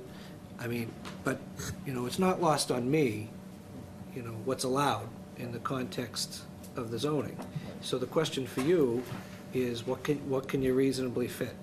And can you operate within the bylaw and the prescribed, you know, can you operate within the bylaw? Whatever that lot shows, however you choose to configure it, in terms of what you would produce to Mr. Belanger for him to rely on, I think is sort of how you're gonna operate your business. You know, you might be able to fit things differently depending upon how you're operating. And for me, it's not which trucks are operating, which trucks are parked, because if you're operating a business, you're not driving them all 24/7. Some have a function for one aspect of the business, and some have a function for the other aspect of the business. I mean, we all get that. I think the question is, how many are you allowed to have within the lot? Right.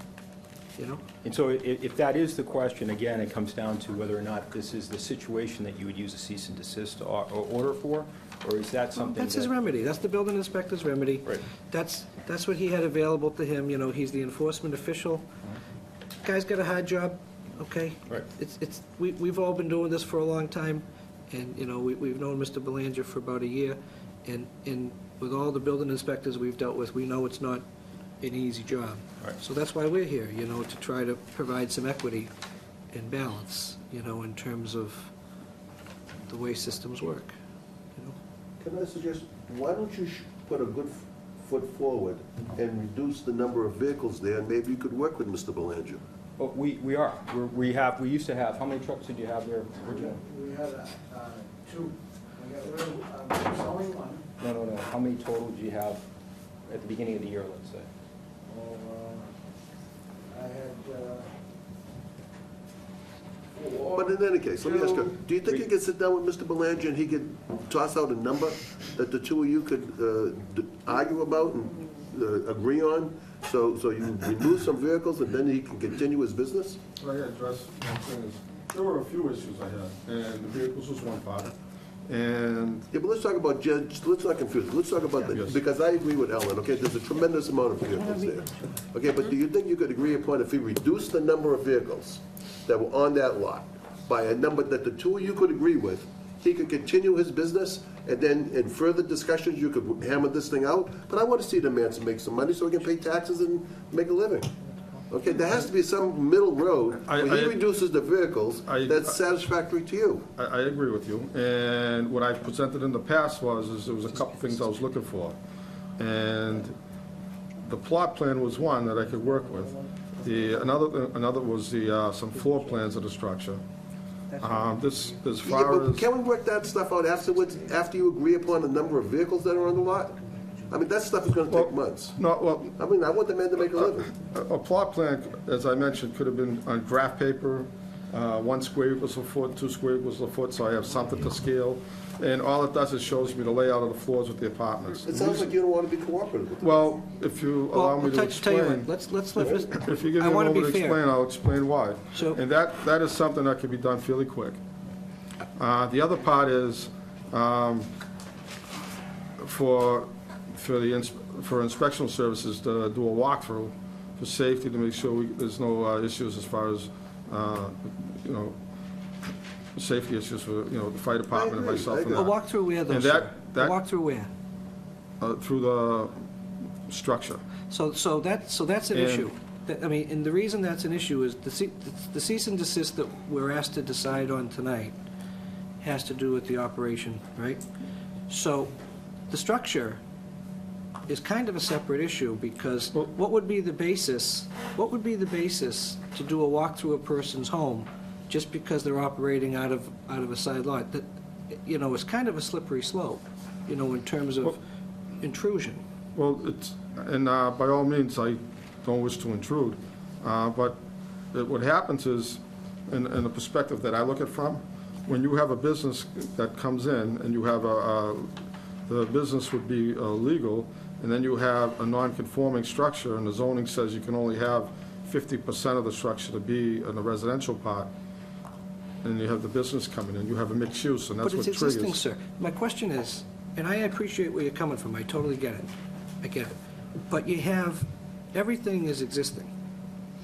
Nobody has come in and applied for any new permits, you know, within the past 60, 90, 120 days that would trigger any of this. So that, everything is existing and/or grandfathered, as we know, based on the record. So what would be the basis to do a walk through somebody's home, based on shutting down their business? Well, you have 3 garage bays, and if you have combustibles and flammables and stuff like that. So I have no idea what's in there. You have the vehicles that are there in the yard. We don't have any off-street parking for the residential as well, and how that triggers, and someone could show me different than that. And then we have the second unit, now there's a third unit. And this is the first time I'm coming across this, and which is So I just good. want to do ask you appreciate- a question in a context. Let's Go say my home, for example. Let's say somebody files a complaint against the trucks that I keep in my driveway. Does that then give you the right to come walk through my home? No. Then apples and oranges in comparison, but no, it does not. Let's say I'm operating a business at my home that I'm allowed to do.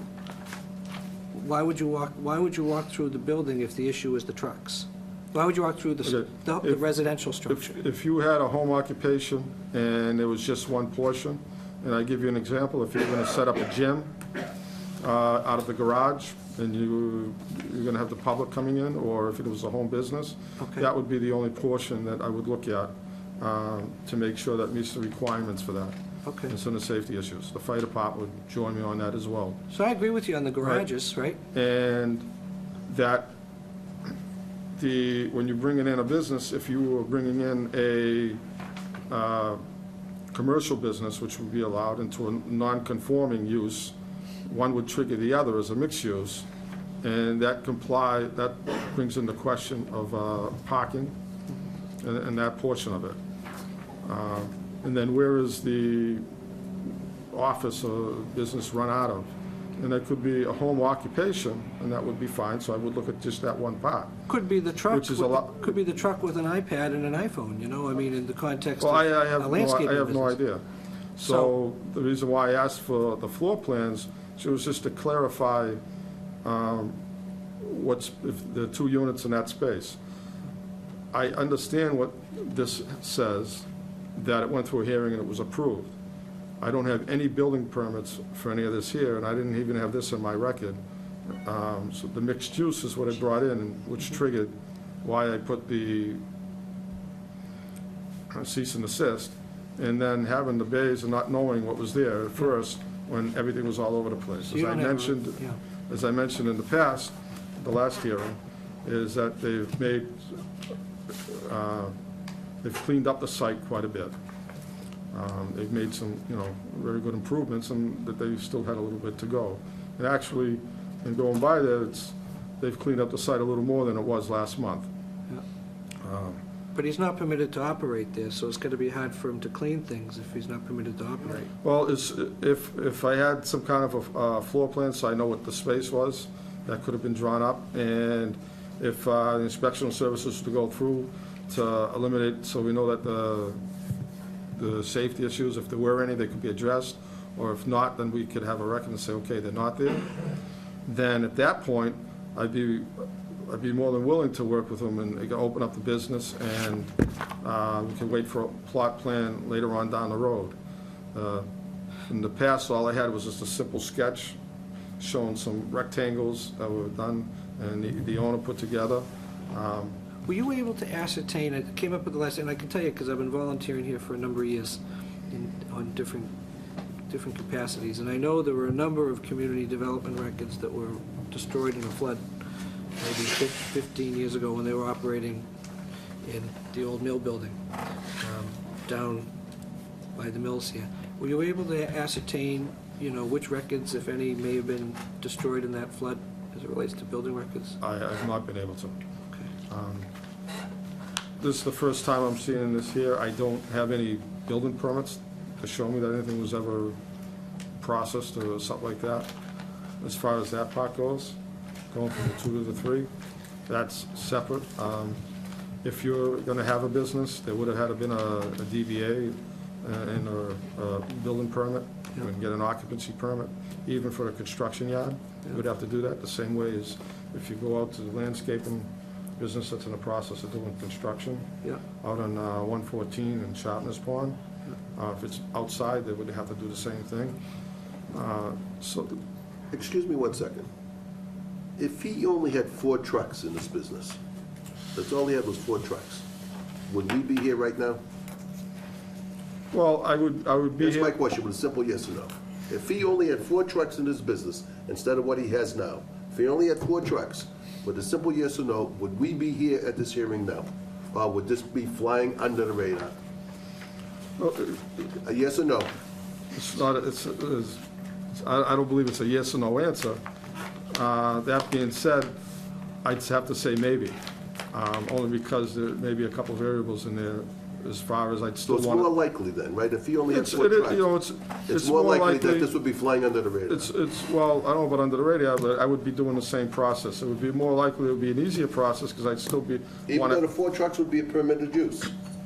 I'd still want to go Because down there and there'll take be a plenty look. of space It's the in that mixed lot. use with the nonconformity of the, So let me the ask you a rental question units about of that. the. Forget the rental units, let's just for the talk the apartments? cars. Yeah, okay. Let's just talk the cars. Forget the rental units which you brought up today. We're just talking I agree that there was a tremendous amount of vehicles there when I first drove by it, the second and third times.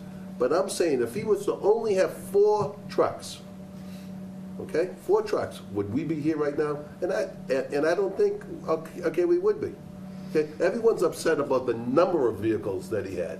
And it's a shame that him and you can't sit down and work out some compromise as to the amount of trucks that are there so this man can make a living. Well, And then you can hammer out on all the pieces of paper, the plot plans and the parking things and this, that. But let the man make a living, hammer out some kind of maybe it's 2 trucks. Okay, that you'll agree to, 3, 4, I don't know what the number is. But there has to be some compromise to get the man working and work this thing out, without this apartment stuff. Okay. The apartment stuff is a completely separate issue. All right, so I'll separate everything and that what you're mentioning. And just for argument's sake and with all due respect, the first thing I'm hearing about a plot plan or anything to that fashion was this week. As far as communication from the last time to now, outside of the end of last week into this week, I haven't had the communication that with true, them Mr. Caffey? talking about this. Is that true, Mr. Caffey? There's been no communication? It's true, it's true that I have not been communicating with him. We work on the plot, and we're trying to get the engineer. All right, so. Okay, so do you think the 2 of you could sit down within the next 2 weeks? I would love to have that happen. If- Get the cease and desist order as well. If we could sit down and resolve some of this before the week's out, and knowing what something, so Well, I'd be more than happy to sit I'd like to down. resolve some of it tonight, to be very candid. I mean, we got a lot of stuff on the agenda. What I'd like to do, and what I would propose, and I think the building stuff is separate, because, you know, clearly there's some other issues there, and even when you get into the mixed use, or nonconformity, and the 50% could include attics and basements. Could I make one, if I could please, just one statement? Well, I just want to tell you what I want to do. Yes, sir. Yeah, and then you could, Okay. I mean, I want to propose I would propose a temporary, maybe a 90-day reprieve of the cease and desist, and come back here and see what progress has been made in the context of the lot, you know, survey plan that the building inspector could rely on. You know, he would need to be able to see the garages. Okay, I'm not talking about the structure of the house, because clearly that's a separate issue, you know, but I think as it relates to where you are on this, I would propose that, and then see how far you guys could get on resolving the other issues. Because, you know, these things get to the point where we don't meet in July. But there's got to be some additional conditions. I mean, I think it's got to be that, you know, you're going to be operating within the parameters of the bylaw, and, you know, not expanding. I don't mean, I'm not trying to be unreasonable, but I mean, you can't be encroaching up the streets or anything like that. That's what I think, because I think your ability to earn a living is significant, you know, has weight, particularly where it's pre-existing. We would be happy to do that, Mr. Chairman. Happy.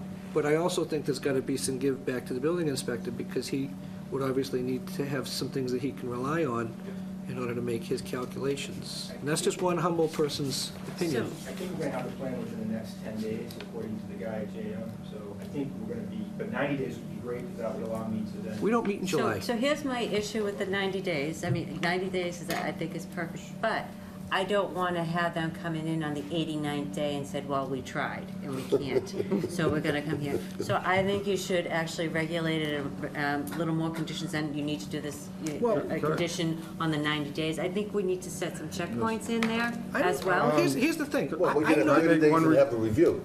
Can I make one request? I don't think he has to do a plan, to be honest with you. I'm of the view that he's operating, he's pre-existing, there's no requirement for him to have to do one. I'm offering that as like a caveat or a sell point to try to bring some closure to something. I don't know how you come in de facto and say, produce a plan. I would recommend that there be a site meeting between the two parties. I mean, whether or not a survey is produced, no one's disputing property lines that I can hear. So a site exists that no one is disputing of boundaries on the actual physical location of where that land exists. So if there's no dispute, go to the site, open the garage doors, let the building inspector at least see into the garage doors, give him that much latitude. This is exactly what I was going to mention. Put your vehicles where you want them in order to operate your business, and let him say yes or no, do this or do that, and then it's done. I mean, how difficult can that be? And this is what I was trying Sure, sir, I to mention, apologize. is that if I could get there before the week's out for a site visit, just to take a look at the outside. I won't even go in the house, take a look at the outside. I'll have, see if I get fire prevention to join me on that, if I can, I'll connect with them. I know on Friday we'll be together, but before that. And then take a look at the garages, then by all means, I would be more than happy to work with Mr. Collin and company on that. I just actually had a call from Dennis Conley. He actually could not make it here tonight, and because he's disabled, and he wanted me to convey that this is actually his suggestion to you know, not to keep the cease and desist open, but not to have it, because he wants you guys to continue on, doesn't want you to lose your livelihood of the business. But he's just concerned about some of the noise, and suggest maybe putting the trucks in the back. And I guess there's a noise issue that goes on as well. And I had explained, you know, we do have a noise level requirement, and if there's an issue, then can we work out some of the issues? Some of that, I mean, they may have a right to do so in some aspects, But especially with the nature if they're doing plowing. if an emergency is or something like that, unlimited. And then But you have there's certain there's a hours. certain level, there's a certain. Correct, and then there's certain hours of working. Correct, there's a with- certain idle and that'll- issue that we have, yes. and, But, you know, that begs the question, I appreciate that because it's kind of a quasi-residential neighborhood. Yes. But in the middle of winter, if the town's calling the guy out to plow, what's he gonna say? I can't No, stop my by trucks? all means, I would expect them to have the right to be able to Right, operate but we have an idle in, with that part. And then you have I think we're gonna be certain, reasonable Right. here. you have certain hours of operation on a normal business that it would be there as well. you can't idle your truck for, as you know from that, You know, 5 minutes. I don't know. Well, it frankly, what depends on the idle nature of the requirement is. vehicles and everything else, or whether it's diesel or not, and so there are The different diesel requirements. truck's allowed, there's no doubt about it. But and I understand that concern, but to bring it back, I'd be more than happy to work with them, as, you know, just to be able to go out there on a site visit and for the yard and the garages, so at least I could feel that level of comfort to know that there's not any safety issues, or they could be addressed very easily. All right, so, And- I thought this was gonna happen in the last month, between last meeting and this week. Well, Okay, I you know, thought all I- of this was gonna be resolved. yeah. why don't we, I mean, I'd still propose the 90-day with a report back date in 30. Why don't you report back at the next meeting as to your status, you know, let us know how things are tracking. And then the board can, you know, if you guys don't resolve anything else, and you're gonna file anything else, then we'll hear it concurrently, but I'd need you to, I guess, to assent to the continuance as well, with the condition, with the, if the board is inclined to remove the cease and desist. So you'd have to waive the time constraints, so we could do that. If the board's so inclined, we'd be inclined to do that, Mr. Chairman. I think that sounds like and I do appreciate the suggestion of going out and meeting at the site. We'd be happy to explore that. And I do, just to be clear, there'd be no entry into the house itself. Is that? Well, you know, as far as I'm concerned, you know, that's your client's right, whether he chooses to let anybody, unless there's some mitigating circumstance as it relates to what we're doing here in the zoning aspect, is to look at the lot and the garages, have that site meeting, report back within 30 days, and I would propose, you know, the lifting of 90, so we can continue to work with them and see where this thing's gonna track. That would be my proposal, because that way it keeps you moving. Because Mr. Kush is right, I mean, it would have been nice if everybody could have gotten together ahead of time, so we're gonna motivate you to do it. If I may, doing a site visit down there, and if we could lift that and get them working tomorrow, that would be a wonderful thing. As far as the entry into the residential unit, and that may or may not happen, I'd like to reserve that part of it, separate of this. Well, it sounds like The that's a main separate point unit. here is to get Mr. Collin back to work, and the site work and the garages would resolve that issue in itself. I think the other part is a separate issue where we could talk about and discuss that separately. Mr. Collins would be able to run his business in that part, and that would be perfectly fine, in my opinion. All right, so we want to put that in the form of a motion? I'll make the motion that we rescind the building inspector's, That's a little too final. I think we just want to suspend it. excuse me, suspend the building. Overturn, I think the correct word is overturn. for- No, we don't want to for- overturn for- it. No, you for- don't want to for- overturn For a it. 90-day period. I don't know why we have to overturn it, just suspend the damn thing. Suspend the, Say suspend, say suspend. okay. Whatever is gonna, do you have a problem with the language? No, suspend's fine, just so long as we can get back into work during that period.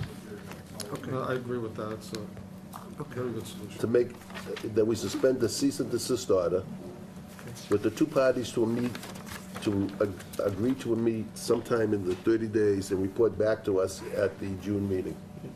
We suspending for 90 days so they can continue to work? Yes, right. Okay. All right. Is there a second? Second, Mr. Chair. Any further discussion? And continue this, and we're going to continue this to To the June meeting, the June meeting? Right. Okay. June or July? I mean, August. for 30 days, it's The May, June. 30-day report back Right. is in May, June June, 30. but we're lifting it for 90 days to give you time. Well, you know what I mean. And Okay, hopefully resolved soon. okay, motion and a second. Any further discussion? Okay, who's voting on this one tonight? Yes. Yes, okay, Aye. aye, Yes. aye. Okay, so that's the resolution for tonight, and we understand the two sides, so good luck.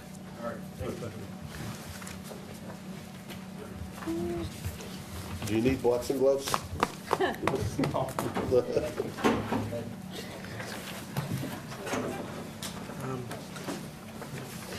All right, moving right along. There's my agenda.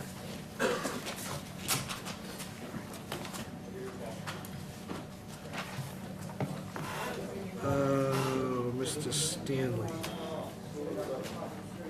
You're not sitting on this. I am not, no. Okay. All right, so continued hearing of Mr. Stanley is next. Did you not, What? Excuse me, what? did you not sit on this? I did. I finally got ready to Okay, well, note for the record, Ms. McIntyre is recused from the Stanley hearing, and welcome. Good evening. Good evening. For the record, I would have never taken that.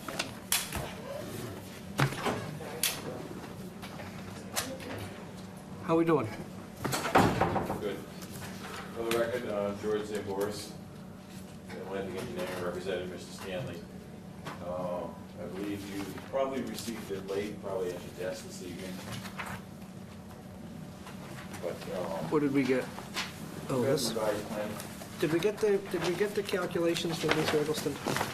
Actually, Stormwater. that came, and that's something else I have to hand out today. I was actually going through and I was going to give you a copy of all the correspondence, but I found out late this afternoon, if you allow me to pass this out. Yeah, sure.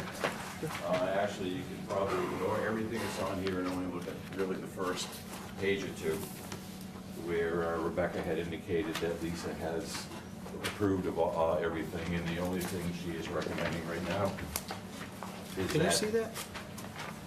Yeah, I don't know why print is so small. Okay. But the only thing, Lisa was recommending that the planning board condition that that we perform a test pit in the location of the Caltech infiltration system to make sure there's no groundwater. All right. Holy mackerel. But since the last meeting, I'll start, since we're talking about Lisa right now, we've had some conversations with Lisa, and we've revised the method of providing recharge and infiltrating for the excess runoff from the added impervious surfaces. What we're now doing is we're locating slotted trench drains along the straight edges of the pool deck. In the area where it's curved, since you can only get them in straight sections. So you moved that from the And we last- did move it, yes, at the request of, I believe, I can't remember who asked you Alan, to. I believe Alan. Alan, that's me. I- Is that what the name I says? believe it was you. I know, I just quickly Okay, looked, I was over Well, I know at the last meeting, there might have been more than one member that asked if we moved the pool actually out of the do not disturb. We were able to slide it a little closer to the house and over. We're adding slotted trench drains here, along here, and then 2 landscape basins to capture the runoff from the curved section. And we're routing all this through underground pipe network to a Caltech system, which Lisa has approved. So the pool itself will be out of the do not disturb. All that remains in the do not disturb zone would be the retaining wall and the fence. And I believe those were the only 2 issues at the last meeting. Yep. Just for the board's knowledge, the planning board does have the landscape plan. That was finally submitted by the landscape architect last week. There was a comment from Jennifer to substitute 2 of the plantings. One is, I believe it was lily, and then there was a Japanese maple. And Jennifer had asked to have those replaced with more native species. I'm just waiting for the landscape architect to change the identification, which the owner has agreed to do. The only other outstanding issue was the verification of the old, 2 old wetland line. The botanist is back from vacation. They'll be doing it that this week. We don't believe it would change, but even if it did change, the only place where we're close is right here, and all that involves is changing the location of the fence. Okay. So, I mean, it's really a non-issue. It's just that it has to be delineated, and Jennifer has to go out and agree to what the line is. So those two issues, changing the identification of two plants and getting it delineated, is the only outstanding issue as far as the planning board. So they're still waiting on us now?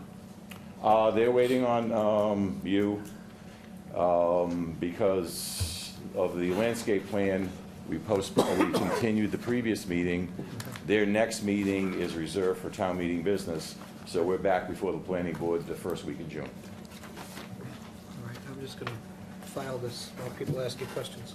If anybody has any for you. Took the pool out, I'm happy.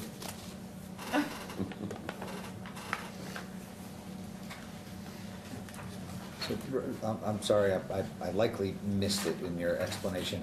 Move the pool inside, or depending on your point of view, outside the zone. Yet we- Outside the do not disturb zone. Previously, I actually have the old one, if I want to show you where it was. My question, that's okay, I think, unless it helps answer the question, which is, so what relief are we needing?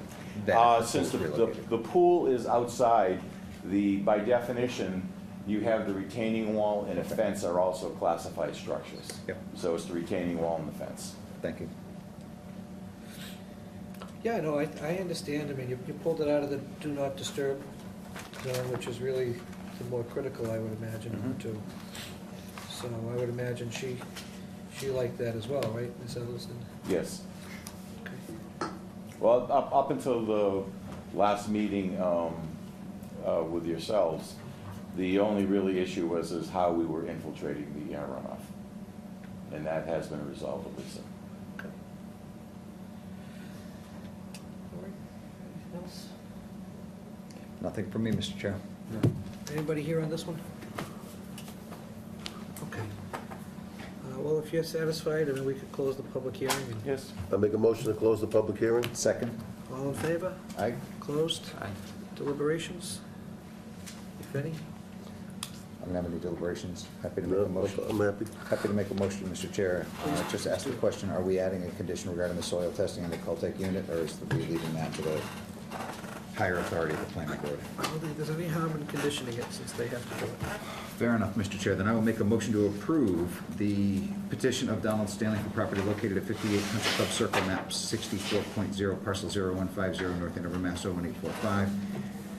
And the motion, the request is, and what we're approving is a variance under section 4.136, the Watershed Protection Division 3, uses and building requirements, C, Romanet 2, 3, non-disturbance buffer zone of the zoning bylaws. With that, Mr. Chair, there is a condition that soil testing shall be done at the time of installation to make sure that the Caltech unit is not sitting in groundwater. And the plans with the approval are permit plan at 58 Country Club Circle in North Andover, Massachusetts, proposed improvements prepared for Donald D. and Deborah M. Stanley at 58 Country Club Circle, prepared by Atlantic Engineering and Survey Consultants, 97 Tenny Street, Suite 5, Georgetown, Mass. 01833. This is dated March 1, 2017, with revision number 1 dated May 3, 2017. Description: relocate pool and add Caltech. There is sheet 1 of 2 and sheet 2 of 2 by the same name. Okay. I'll second the motion. Second, any further discussion? We'll call the vote. Ms. Jacobs? Aye. Aye. Aye. Aye. And which one of you guys? Denny? Aye. Okay, so that's unanimously approved, and we'll issue a decision within 14 days. Thank you very much. You're welcome. Okay. Next on the agenda is number 8. Number 8, and Attorney Teresi, you're probably here for that. I had recused from that hearing, so I am going to step out of the room. I'm assuming Ms. McIntyre would be coming back in. Just give us a second.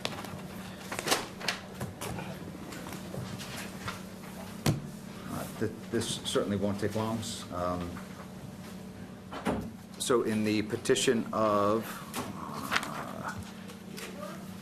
Harold Trombley III for property address 76 Colgate Drive, North Andover, Mass. 01845, map 081.0, parcel 0022, North Andover, Mass. 01845 in the R4 zoning district. By, I guess, notice dated May 3rd, 2017, the applicant has withdrawn the application for variance and special permit. So I don't imagine that there is any further need for discussion, unless anybody has any questions. I do. What's your My concern concerns, Ms. McIntyre? is a letter we received Wasn't that a nasty letter? regarding regarding Our conduct, the conduct of the board. right. Do you want to read it for the record, Ms. McIntyre? If I can find it, I'm sorry. You think it's necessary? Then what is the conversation, Ms. McIntyre? Just some corrections that you actually shared it, not me. I think that if anyone felt that we were rude, I apologize to anyone who felt that we were rude, is what I just Okay. basically want to say. Apology made for the record. Any further comments? Matter's been withdrawn. Matter's closed. Okay.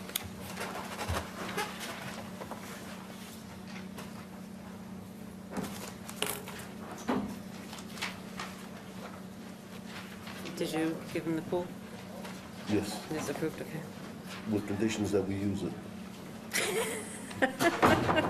That our next meeting is held at the pool? That the next meeting is a pool time.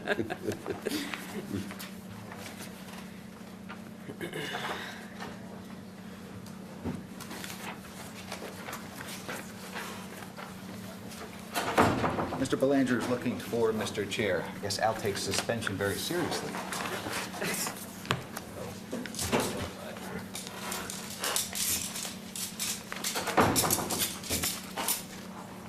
Well, he's okay coming.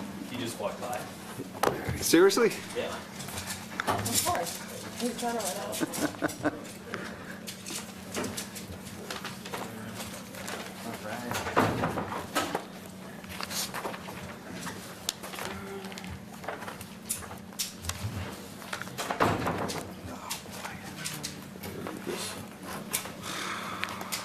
A lot of recycling, huh? Yeah, this is my recycle pile right here. Big night. A big night for recycling.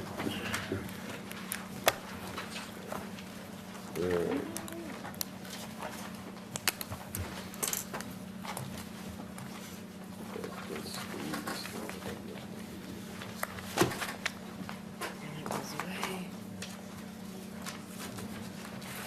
Did you cheer this? I went for the walk, yeah. No, did you cheer this, Brooks? I don't think so. Oh, Al did, all right, that's right. I When don't was the think so. walk? I don't get the honor. When was the walk? At 8 a.m. What day?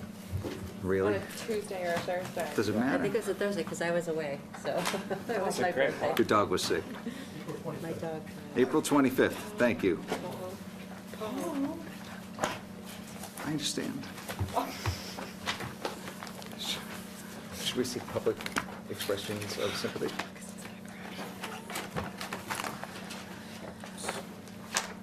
Come on, Al. Two things are great fun, huh? Just for the record, thank you for submitting your information prior to the meeting. It's greatly appreciated.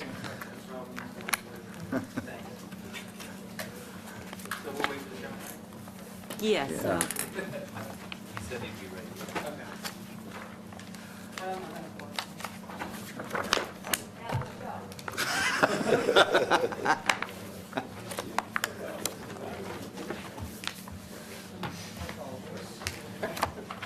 I guess we know who wears the pants in your house, huh? And here. Okay.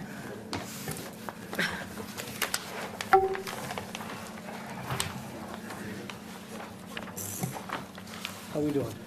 Did Ellen get started already? or No, she I wait for- can't. Okay, so Brooks School, right? You're back on your continued hearing. We had a site visit, so, you know, most of us got out there at one point or another to see it. I certainly found, that's a great image there. I certainly found the site visit to be very beneficial as relates to understanding the grade and how the calculations were made, and in really the difference in height, because it really looks like, in my view, what you're doing is somewhat de minimis in terms of the request for relief because of the structure that's already there. Right. So, I mean, I have a much better understanding of what you're doing. I don't know if anybody else feels the same way that made it, but it was very helpful. Any questions? We submitted all the documents, as we said, nothing new tonight. We have the aerial view with all of the ridge heights and a number of the eave heights on campus that show the relationship of the new building in relation to other buildings on campus as well as the existing barn, and the topographic site section that shows the relationship and profile of the cupola to our new building. This is the arts, the music and visual art wing, and then the theater wing here. And what is the height of that roof line? That was that issue from the last time, right? The which roof line? The barn? The barn. The barn is at 244. Okay. And then our west ridge, which is the portion on Main Street along here, will be at 237, so it'll be lower than the barn. And then the theater ridge will be at 249, so it's a little bit higher than the barn, but lower than the existing barn cupola. Okay. Well, the only thing I could suggest is do your best to save some of those mature trees, because it's really it's a beautiful campus. You know, has a very old world feel, and those trees are really something that if you can work around them, the mature vegetation. I mean, I don't know. You can't get them back once they're gone. So Just got to wait a couple hundred years. so could make a nice little something. I don't know, but. I understand the nature of what you want to do. Anything else? Okay, so, Ms. McIntyre? Did you lose Alan? Okay. So, oh, there he is. I'm fine. Okay. Yeah, I got no problem. So we have everything that you submitted. We can close the public hearing, Just, unless Ms. McIntyre doesn't want to. watershed protection variance, I just have notes, and I'm trying to understand my own notes. Need watershed protection variance? Check on this? Is this in your packet? Yeah, they're outside of the Okay. non-disturbance zone, right? We covered this last time? We're in the non-disturbance zone, but Okay. what we submitted as part of the package was the approvals from the planning board for a special permit for the watershed protection district. And also what was submitted was a special permit for site plan review as well. And there's been a request for a letter of authorization. Oh, right. from the board. We got that. Yeah. That's very helpful. We need those. Yeah, yeah. And there was some site photos that were submitted as well, which I think was also very helpful, I think. Oh, there it is, okay. Okay. Sorry, we help if I went through the whole thing. Okay. Okay. You all set? Yep. I make a motion to close the public hearing? Second. Okay, all in favor? Aye. Closed. So deliberation and/or motion. Unless there are any comments, questions, or concerns, No. I will make a motion to approve the petition of Brook School for property 1160 Great Pond Road, map 013.0, parcels 0028, North Andover, Massachusetts, 01845 in the R1 zoning district, for a variance from Table 2 dimensional requirements R1 zone. The allowed height 35 feet, the proposed height 48 feet, variance requested is 13 feet. Along with the approval, Mr. Chair, are a series of drawings from Ann Behai Architects dated May 9, 2017, each titled Context Surrounding Building Heights, Site Section Existing and Proposed, Street View from North, View from South Landscape, Site Photos, page 2, Site Photos, page 3, and then we have a permit set of drawings, Brook School for the Arts, 1160 Great Pond Road. They are dated 1/13/2017, drawn by Ann Beha. Existing conditions plan, EX 1.00. Same notations, except this is a permit set not for construction overall plan L1.0. Additionally, there is a zoning application plan Center for the Arts, North Andover, Massachusetts, Brook School, dated March 27, 2017. Whitman and Bingham Associates, struggling, looks like they are stamped March 27, 2017. Attendant to that is a basement plan dated 3/15/17, Brooks School Center for the Arts. Lower level plan dated 3/15/17, Brooks School Center for the Arts. Upper level plan dated 3/15/2017, Brooks School Center for the Arts. Attic plan dated 3/15/17, Brooks School Center for the Arts. And finally, not finally, east and west elevations dated 3/15/17, and north and south elevations dated 3/15/17, Brooks School Center for the Arts. I think that's everything, Mr. Chair. Okay. That's everything. Second? I'll second that. Okay, motion and a second. Any further discussion? Hearing none, call the vote. Doug? Yes. Paul? Aye. Aye. Alan? And I just want to comment, thank you for providing everything that we asked for. I muchly appreciate it, and That's your aye? That's my yes. And yes for me too, so that's unanimously approved. We'll issue a decision within 14 days. Thank you. Thank you very much for your time. Thank you. Bam. We've actually gotten two tonight, Ellen, where the applicant has provided everything. I know. All right. We should have 12 matter agendas all the time. Okay, Is there a comment? is there another? That was Brooks Excuse me, School. Mr. Chairman. Yes, sir. I'd like to excuse myself from the hearing on May Street, Bread and Roses the petition. Bread and Roses. Mr. 70 Main- Levis' family and my family have been quite close Okay. for a number of years, and I'd like to excuse myself for the last one. We'll note that you're going to recuse from the record. Ellen, have yourself a good night. Thank you. See you on the Good night. island. Yeah. See you on the island.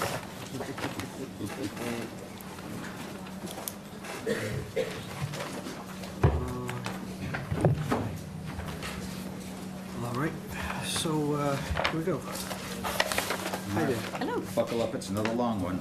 Notice is hereby given that the Board of Appeals will hold a public hearing at Town Hall located at 120 Main Street, North Andover, Massachusetts, on Tuesday, May 9, 2017, at 7:30 p.m. to all parties interested in the petition, Bread and Roses Housing, Inc., for property 70 May Street, map 018.0, parcel 0021, North Andover, Massachusetts, 01845, in the R4 zoning district.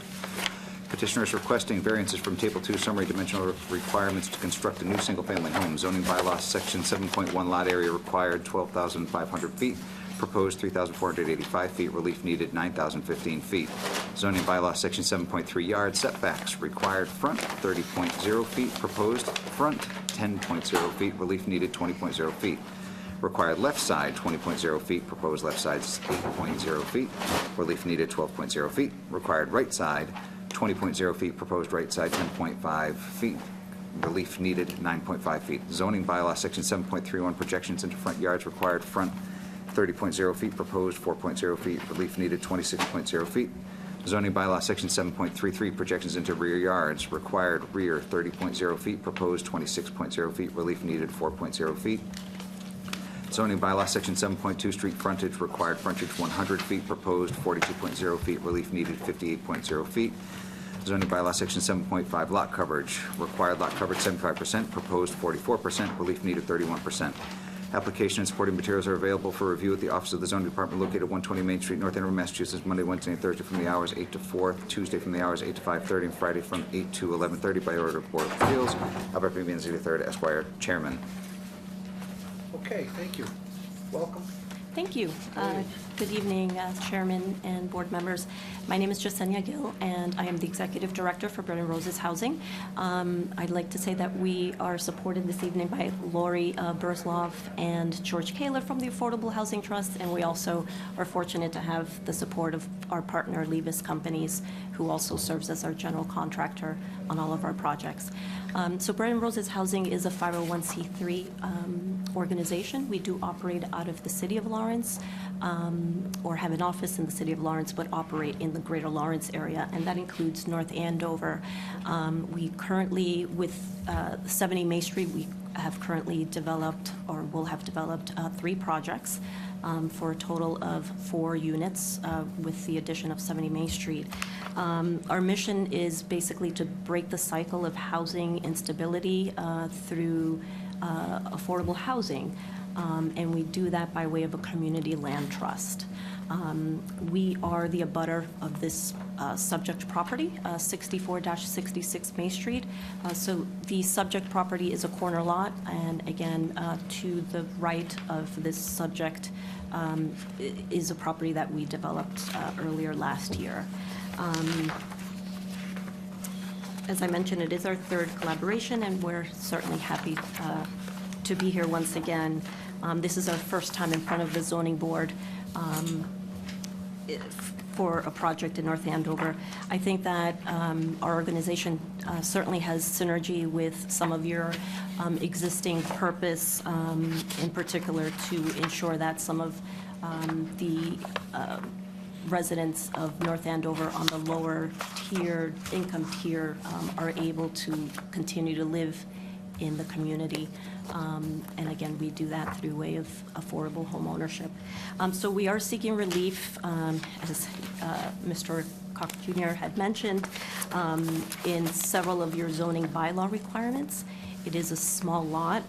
We feel that, to use a zoning word, it's non-conforming for a lot of the families today in terms of the structure. It's not practical and certainly not an efficient structure. It's very obsolete by today's standards, and so we're hoping to obtain some relief on some of the requirements. Yes, the existing, correct. Okay. So you're just knocking down the existing structure and replacing it with exactly what's there? Not exactly. We actually did submit, you should have on file, the building plans. We are staying within the footprint, but we are expanding the home, again, making it more practical and efficient. But it is increasing in terms of living square feet of about 500. Currently, it's about 1,100 square feet. So what I'm not seeing on the plan is what's existing as opposed to what you're putting in now? Yes, this is proposed, so you're... So I don't know what's existing there. Okay. The existing house is right on the lot. On the lot line, yes. Yeah, I think Frank missed I it. don't know. I think Frank missed it on the Plan. plan. Usually they Have existing and then they'll They show put us And proposed. overlap the proposed, yes. So when you talk about affordable home ownership, sure, 503, what does that mean? This is a traditional permitting, 48 permitting that you're doing. Correct. So what do you mean by affordable home ownership? Well, as I mentioned, we are a nonprofit. We are a community land trust. In essence, we develop affordable housing for low-income families. In particular, as I mentioned, ownership as opposed to rental. We strictly develop ownership. And in a community land trust model, the organization retains ownership as the land steward for the community to ensure affordability long-term, and we sell the structure to the low-income families. Who retains the land? Your organization does? Yes. Oh, I We- see. Yes. Okay. We operate as stewards for the community of North Andover to ensure that that unit is affordable in perpetuity, in essence. And with funding from the Affordable Housing Trust, we provided $125,000 to Bread and Roses in order for them to purchase the property, along with community preservation was part of those funds. And that allows them to sell the property not at market rate, but below market rate, so that it fits into the income brackets that, in order to qualify to be an affordable buyer. So let me ask you this, now, we have standards of 40B affordable, so who sets those standards for you? It's the same ones. Yeah. TAPA, or, I mean, who's Department of HUD. The HUD, okay. Yeah. So, and my other question is, there's so many affordable units that are available in North Andover that are always coming to, there's actually foreclosures on affordable units that we do lose the affordability because they get foreclosed. Why not one of those units? That's another issue for the Affordable Housing Trust that we're looking into. We're actually working with town council on different ways that we can try to preserve those. We see those levels all the time. The reason for that is those have older restrictions on them. If you have the affordable units now, if they were created, the affordable restriction would not go away with the foreclosure. So it would stay, So and we it's wouldn't have in to worry about perpetuity? it ever again. So we're concerned with the ones that are getting foreclosed on now, that the affordability restriction is being wiped out because of the foreclosure. Because we're losing the count on the affordable units, right? But there's some that aren't in foreclosures, there's just some that's for sale, and I know the town I actually haven't seen any for sale We that get letters- that haven't. We get letters all the time. Yeah, no, but they sell.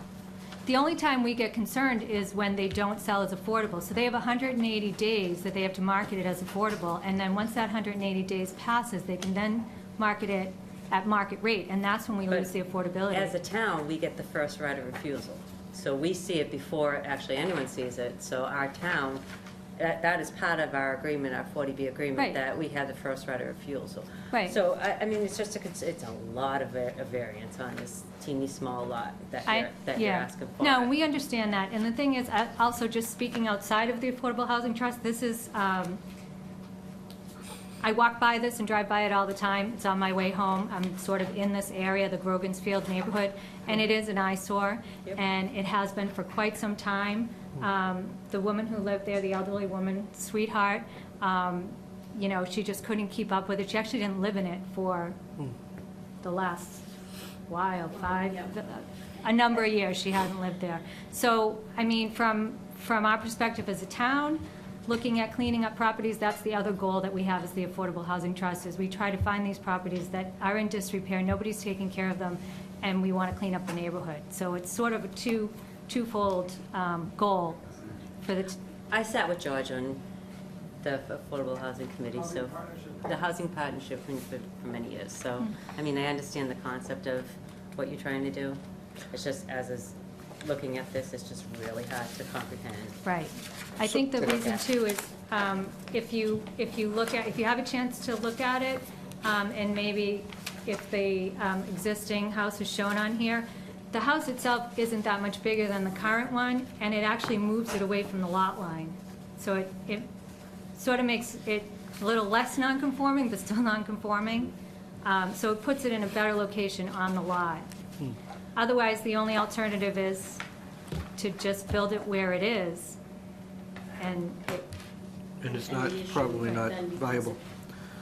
So the affordable restriction, before I get to the zoning aspect, that runs in perpetuity with the land or with the structure, or how does that affordability, that goes into our overall count in terms of the town's count for affordable units? we're still trying to determine that.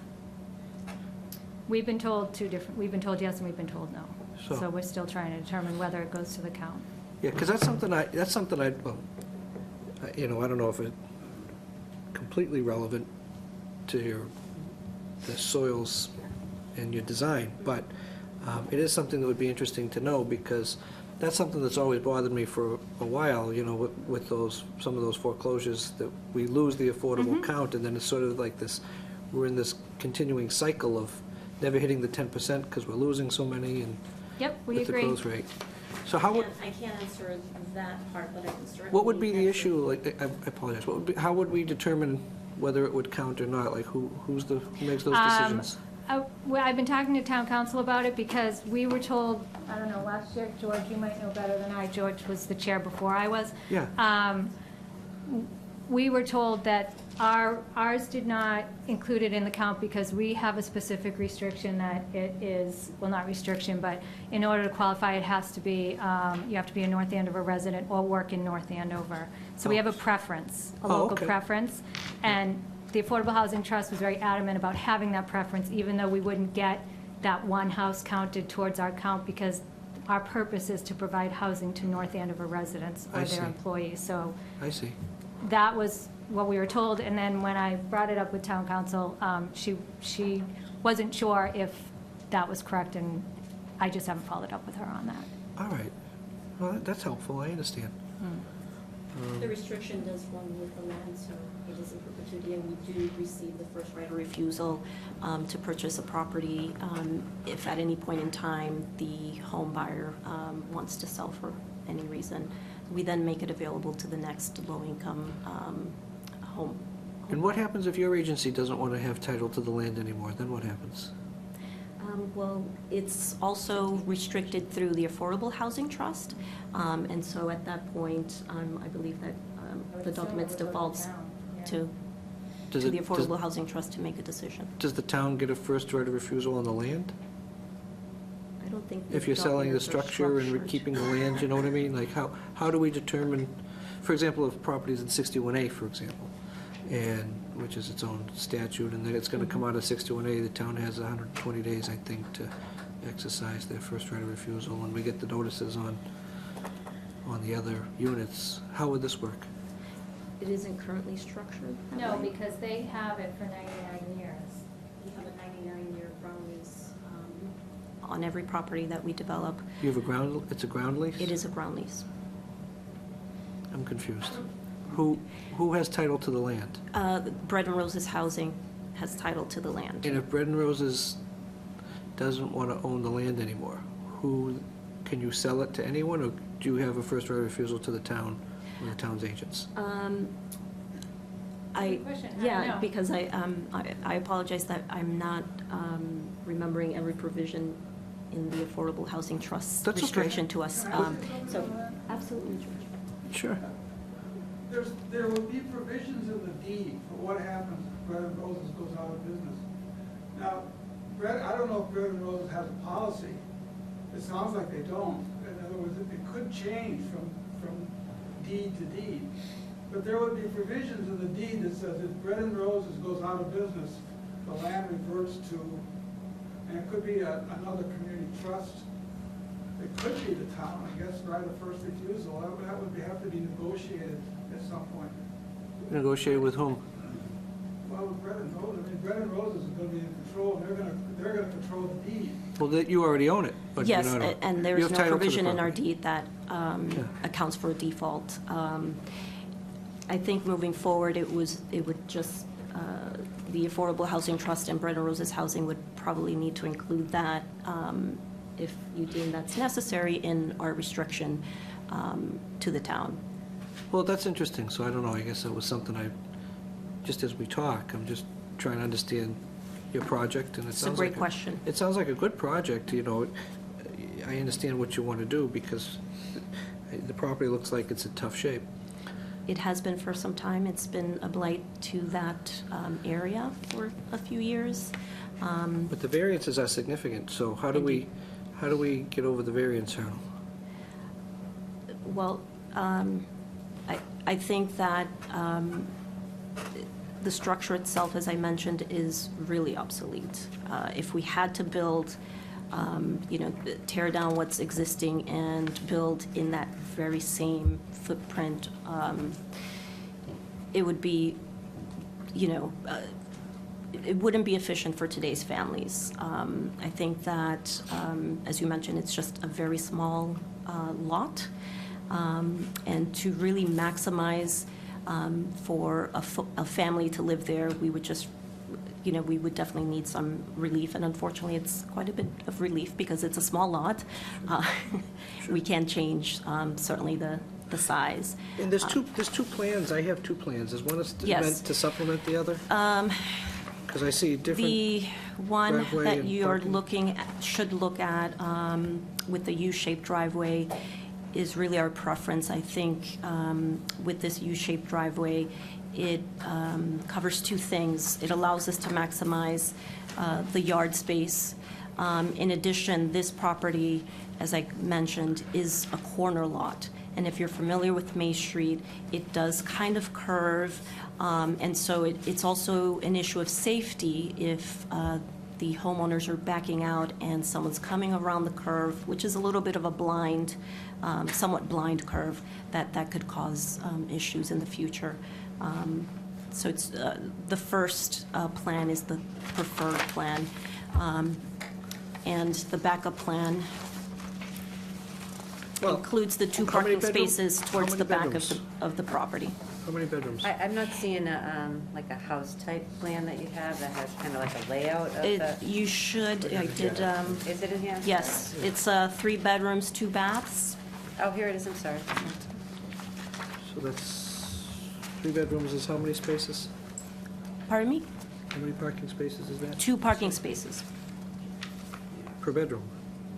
Right? One, It's one, I believe the Is it one per requirement is bedroom? one. I think Parking it's, space, one per bedroom? Two per unit, even with 3 bedrooms? Or 4 bed, okay. It's not a multi-family, single family? So a single family required to. Okay. 2 spaces per unit is the minimum, but if you have 3 bedrooms, you might need another space, right? If you have other people living there, you might need both. For a single family? You don't think so? Is 2 cars, room for 2 cars enough? That's what's required. I know it's what's required, but you gave me 2 plans that showed, looks like you could, It's both plans have 2 spaces. One is just structured a little differently, again, for the purpose of maximizing the yard space and safety reasons. The fallback would be if the board deemed the first plan inappropriate or, well, so there's off-street parking, right? But there's also during winter storms or something. I mean, I'm just guessing if you had 3 bedrooms, you could potentially have 3 cars. Would you want an extra space for parking, or does that not fit within what you want to do? we would need additional relief if that's the case. I don't think you need additional relief, I'm just asking in terms of your design. You know what I mean? I don't think that would be the case. We actually, as I mentioned, developed the duplex right next door to it, and we have 2 families living there. They have off-street parking, 2 cars each unit, and we've only seen 2 cars in those spaces. So I'm not sure that we would need 3 parking spaces for the single family. So in that area, how big are the lot sizes? I mean, I don't have anything that shows that this is a normal for that area. Is this the only lot that is 3,000 square feet, or are they all 3,000? Are they 10,000? Are they 30,000? So usually a site plan will show like all the different, just an area to show you for the. Yeah, it's helpful to know what else is in the general neighborhood. Sometimes even the assessors maps. Shows you what's. And we can Sometimes certainly they're do that. accurate. They I show you think stuff. that Mr. Giles was using your checklist in preparing I think he did the assessors maps. So, it might be helpful if Mr. Giles was to amend, we pick a plan Okay. that you're gonna go with, right? Even if it's a hybrid or whatever, and you kind of have him design it the way I think it says in the rules in terms of like the proposed and the overlay. Or at least have a show, maybe that's not what goes on the Mylar, but he shows us that, so we have a better understanding of conceptually. Okay. Is there any landscaping you guys are doing, or Yes. did I see, I don't know if I saw a landscape. I don't think that. And the same questions like we asked with some of the other hearing, water, are there any water table issues, water runoff, like Conservation issues. infiltration? For this property, perhaps, did you want to speak about that, Joe? You know, we don't need to think know that a we- little bit, we want to make sure that, is the water table high? Mhm. Gutters, French drains? Hi. My name is Joe Lee, it's Leach Company, Mr. Lee. 4 Pleasant Street. Oh, you, sir. Been with Red Rose probably 15 or 18 years. They really do an amazing job. We actually did the renovations next door in the existing duplex, and there were no groundwater issues in the basement. That actually had a dirt floor, which we ended up pouring cement. Typically on all the new homes that we do build, we do a culvert system or a chamber system to take all the runoff from the gutters. It is a small lot. There is a house on it, it's a 3-bedroom. What they're trying to do basically is take the worst house in the street, improve the neighborhood, and basically take it, it's very close to the lot lines now, front and side, and just move it over a little bit. Remove what's there, and historically, the finished product is just amazing. They did one over on Waverly Road also a couple of years ago. Transformed. It was the worst house in the street, and it's a nice house. They go above and beyond. Did you need any variances on Waverly We Road? didn't, Because I don't recall you, yeah. It was Yeah. quite a big lot. You can't change the size of this lot, there's a house there. To make them build on the existing foundation where it is now would really be, it wouldn't be a good thing. It wouldn't be good for the neighborhood, it wouldn't be good for Bread and Roses. And most importantly, the families. And the families. They really, honestly, it's about the quality of living for all their prospective buyers. Sure. And I don't know if you got into it all, but it's really, when you buy with Bread and Roses, you become part of the Bread and Roses family. Sure. I mean, they have outings, they have meetings, all the homeowners get together. Great organization. It's a great organization. No doubt about They do good things, and they are a nonprofit, and, you know, we really enjoy working with them. Sure, so we just want to do our diligence a little bit in the Absolutely. context of how we do the hearings. It's a fairly level lot. Yeah. And there really is no water table issues that we're aware of. It does have a full basement, we've been down, there's never been any water in the basement. Other than that, it's, you Yeah, know, it's- well, I understand you own the abutting property, so you're Yes. probably not so concerned about that. Yeah. But, you know, is there anybody here from the other abutting property? No. So you're gonna remove that tree, obviously, in the front? Yeah, yard? yeah. Yes. Yeah. Okay. What about the evergreen on the side? That's already been taken down. Which side was that? On May, on the side, of the right side of the house, facing the Yes. house on the right-hand side, where the driveway is presumably going to go, Yes, we've removed the that. U-shaped driveway. Yes. Yep. That's gone already? That's gone. Are you going to plant the new tree? Actually, I'm a little curious about the landscaping, to be honest. We will do some extensive landscaping in the backyard, and since we did remove a tree, we will potentially, assuming the first plan is approved with the U-shaped driveway, we'll be able to plant a new tree in the backyard. I would like to make a comment on the U-shaped driveway. It just doesn't seem feasible the way it's drawn. I mean, I don't understand why there are cars, like, if the cars are dimensioned at 15 by 8 feet, I mean, they're touching the house as they're drawn. It's just not, dimensionally, that's not feasible to actually drive and like have a car that close to the actual structure. And then furthermore, the turning radiuses are quite tight there, and I don't think it's actually feasible the way it's drawn. So I would just take issue with that and perhaps lean towards the other option. And then furthermore, if in fact you kind of clarify, as was previously discussed, on what's proposed and existing, I think I'm looking at a proposed plan, but yet I'm seeing a 24-inch tree labeled in the front of the property, which you just said is being removed. So there's like some confusion here as to how you ought to maybe label the drawings. So in front of the property, there is a tree that has not been removed, but there were some trees on the right side, as well as the back of the home that were removed. Of course, Frank was out there prior to removal of the trees, so if there's any reference of trees in those areas. Just to be clear on, if we're looking at a proposed plan, it should say existing 24-inch tree to be removed as part of the proposal, so that it's clear, the language is clear. Frank knows. He I should. don't think anyone's taking. Pardon me? He's been here before. He knows what he's supposed to do. I will definitely follow up with Frank. Yeah, it's okay.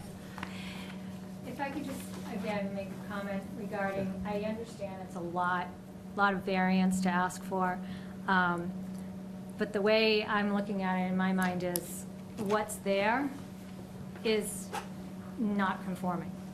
So Right. we either stay with that, or we make it a little better. So do we want to stay with it because we're asking for a number of variances? Or do we want to make it look better for the town, for the homeowner, for the neighborhood? Sure. So that, I mean, if we were expanding it, greatly by, 1,000 square feet, I can understand saying, well, that's just crazy, but it's almost the same size. It's almost like you're picking up the foundation and moving it over. Yeah, the lot seems to be somewhat irregular with the structure that's on it, so I can see how it's difficult to improve.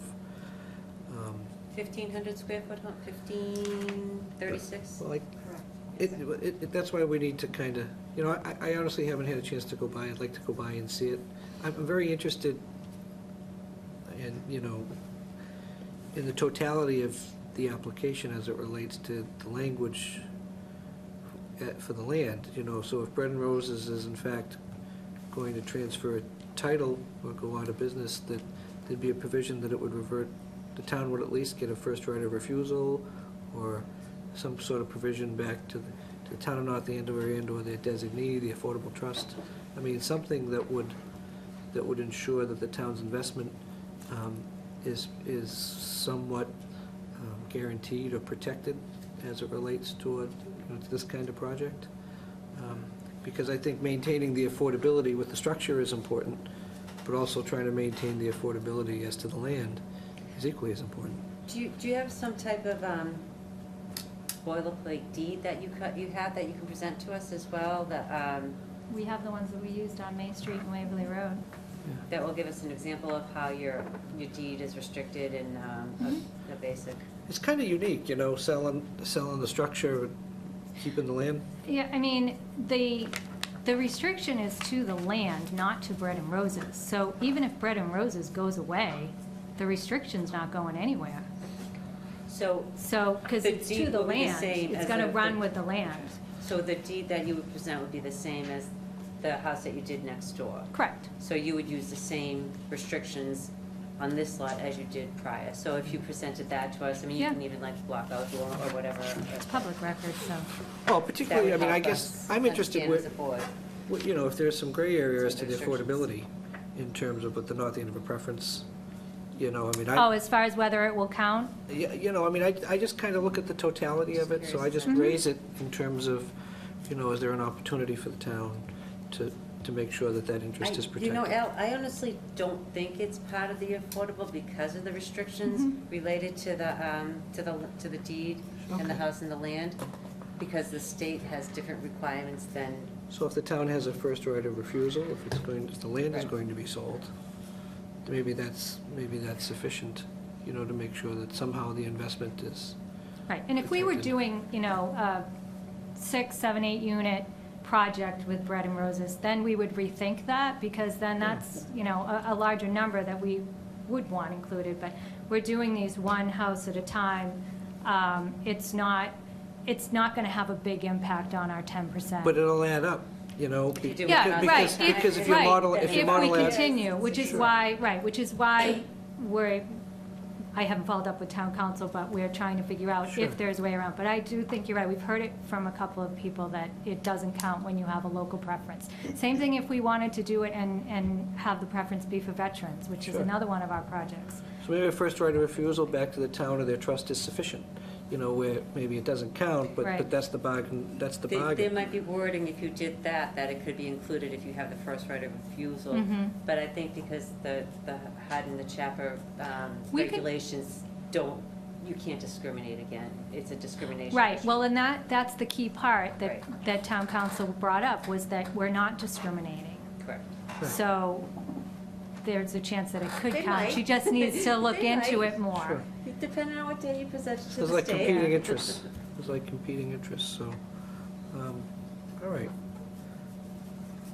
Yeah, I mean, I think the parking is tight on that. I mean, it's interesting, maybe like a turnaround of some kind, but I think in terms of your parking, That's it's, space. I don't know if it's necessarily a space so much as maybe a drive-through of some kind, but your parking probably is better suited in your alternate type plan, somewhere around there. Just, Yeah, you have a utility pole there too. I don't know where your access and egress, if you're gonna have rear access and egress. I guess how you're setting the house up really depends on the design, right? So, Now, you have, May Street is a two-street, so you might be able, so your front door, they're both on May Street, so, I mean, you could work with the placement of the house as well, you know what I mean? think the way it's on the plan now, it really makes the most sense. Okay. Central will face Main Street. Either way, if you put it, Yeah.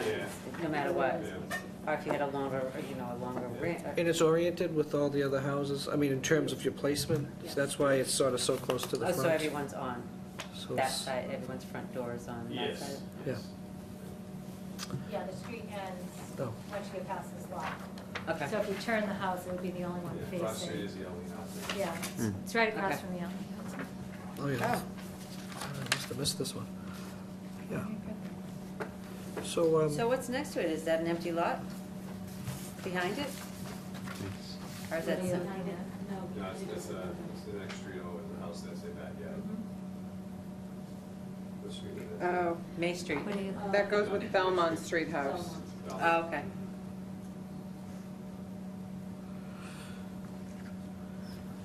This is some big So maybe we houses. can address the Yeah. rest of this at the June meeting, if you wanted to agree to continue, and we can hopefully have a better understanding of everything then. So, I mean, what I'm looking for is where the existing house is, the affordable aspect of it, the deed. You already have house type. Oh, other lots in the area, the sizes of the lots, and they look like big homes.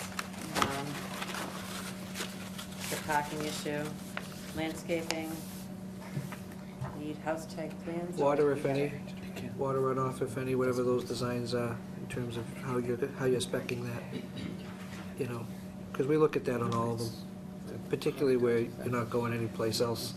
It's not like you're hitting planning board or, you know, we want to make sure the water is infiltrated properly. And Anything else that anyone wanted to add? proper, you know, have Frank fix up the plan. And I know it's in our regs somewhere, Tell Frank you can't put a car right on the house. so, you know, He knows better. it's a very interesting concept, you know, I applaud you in your, you know, It has been a great partnership. It has been a really good partnership. We've done some good things, and we're just beginning. Sure. We're hoping to continue to do so, that we will absolutely, You may have a very large number of properties at some point where all these things we're asking for may be relevant. So, you never know. we're happy to partner with the town. If you do get anywhere with the town council, you know, on the affordable, can you actually bring us up to speed? That'd be great, because I'm curious. Tomorrow about it. I'm really curious how that would affect it. Okay. Motion to continue to June 13th, Mr. Chair? That sounds great. Is there a second?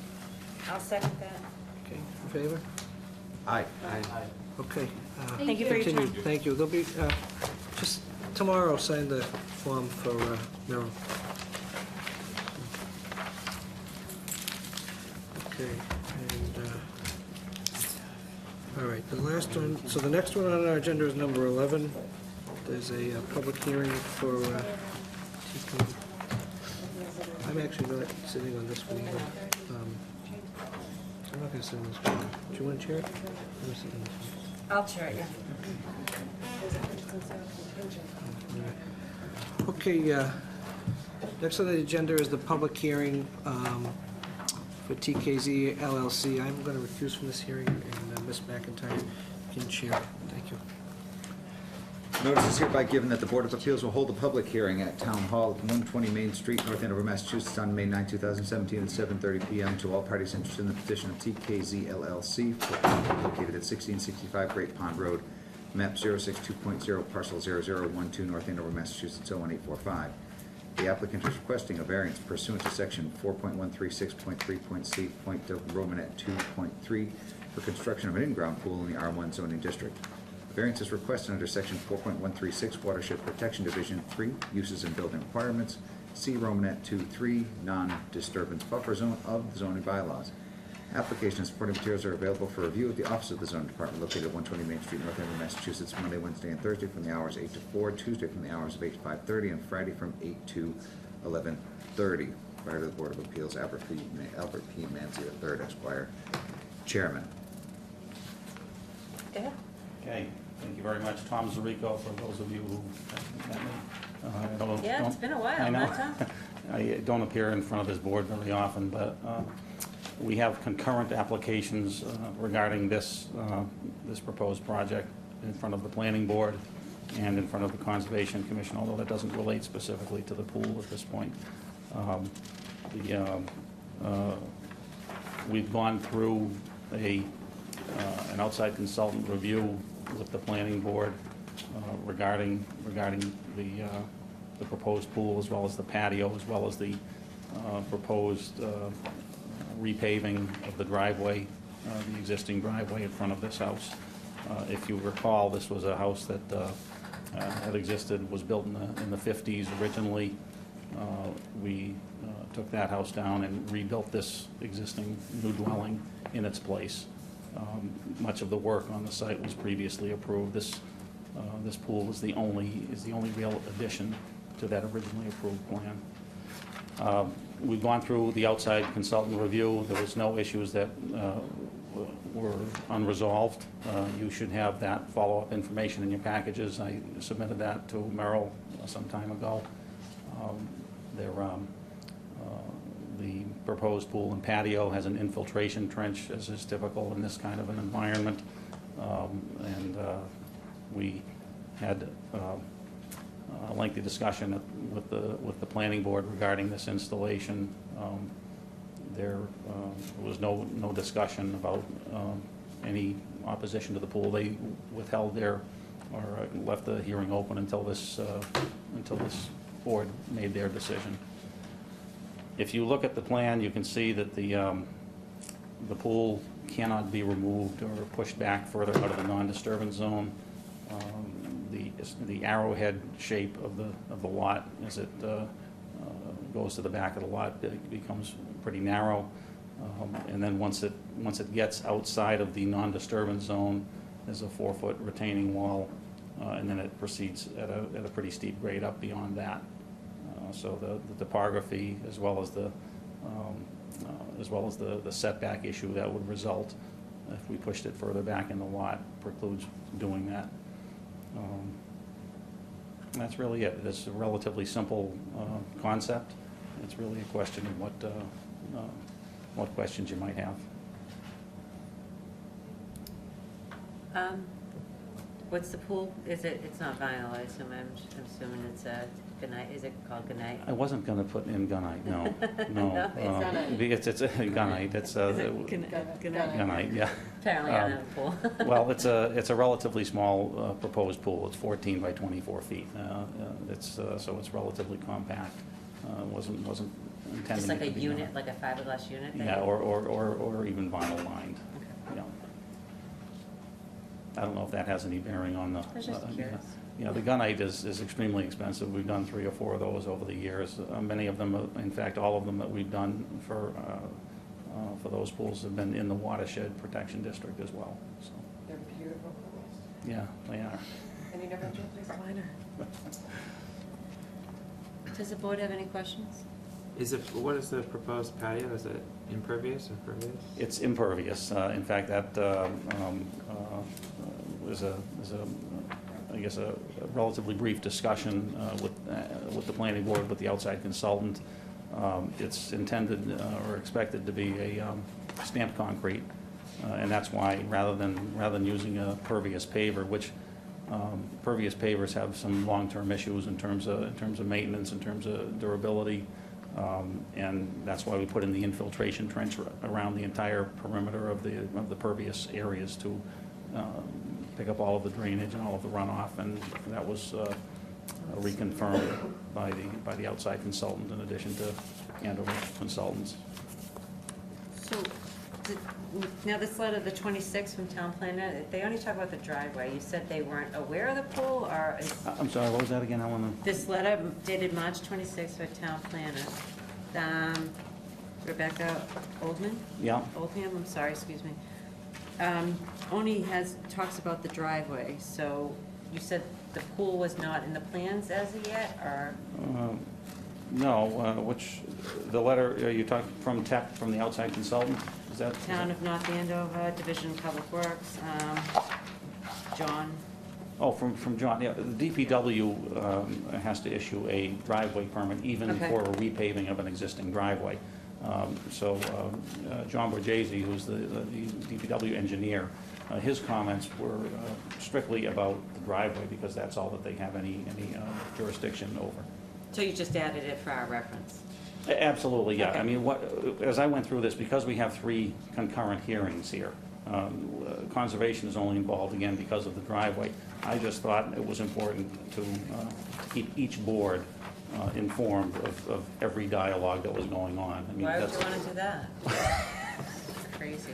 Yeah, I know, a little bit non-standard, but we also submitted the same plan to all three boards, because I just think it's simpler for everybody and for the record and for a future reference down the road, for everyone to have the same It's plan. actually easier for you, too. Yeah, it's really. You make 60 copies instead. Well, that's true, but it's administratively so much simpler, rather than somebody coming in, if I'm no longer here some years from now, and wondering, well, what did they do with conservation, what did they do with zoning, what did they do with planning?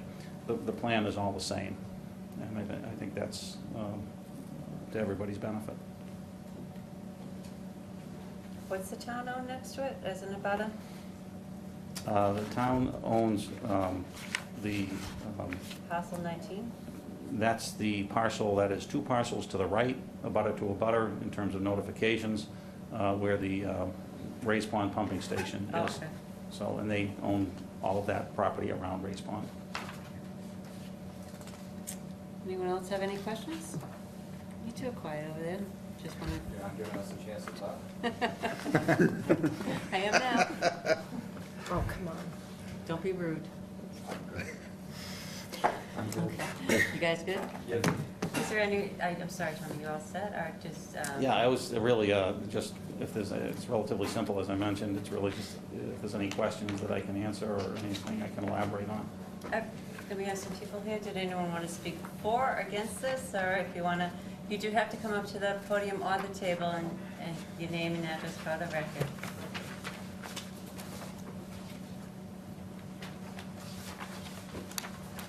So I think I just really want to make a statement saying that I very much... I'm sorry, Maureen Dayer, 1675 Great Pond. And I just want to say that I very much appreciate that the town has put in place some laws to protect the environment, particularly the watershed. And I have concerns about variances to disrupt those laws and to have a negative impact on what we're trying to maintain as a healthy watershed. And I worry about the mechanical disturbance and can't help wonder, to grant such a variance, does that set a precedence for more laissez-faire attitude towards the environmental laws that are fortunately in place? And I'd like to think that most of the residents feel the way I feel, that we do appreciate laws in place protecting particularly the watershed and the environment. As it says, drinking water as well, so, yes. As the reservoir, yeah. Thank you. Would you like me to? I don't, did you want to say something or no? Okay. I fully appreciate and I fully understand the issues in the watershed. That's why we spend a lot of money engineering these things. That's why we have outside consultants review them. I drink the same water as everybody else. It matters to me. I mean, my family's been here over 300 years, and we're drinking the same water. We want it to be good for another 300.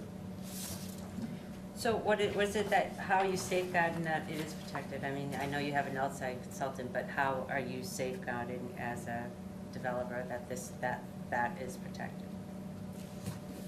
Well, with the infiltration trenches, Okay. with you know, with the erosion control, with the placement of the overflow that runs, you know, not into an impervious area, but over grassed areas that provides further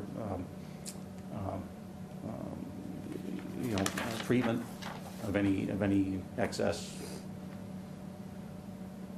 water that may hit these areas during extreme events. Again, it's best management practices as engineers and planners see fit. And we follow all of those practices that are suggested to us. If somebody had other suggestions as to how to do it, then we would integrate those into the designs.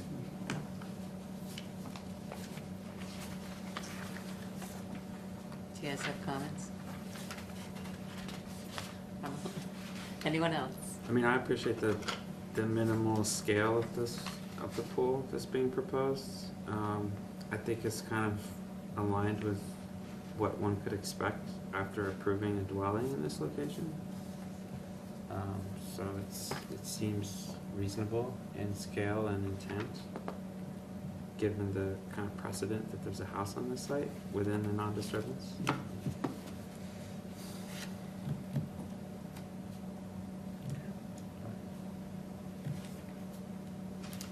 For reference in the background, there was other structures on this site beyond the house some time ago. So before we acquired the site and removed the existing house, there was other structures and other impervious areas there that were in excess of what we have now.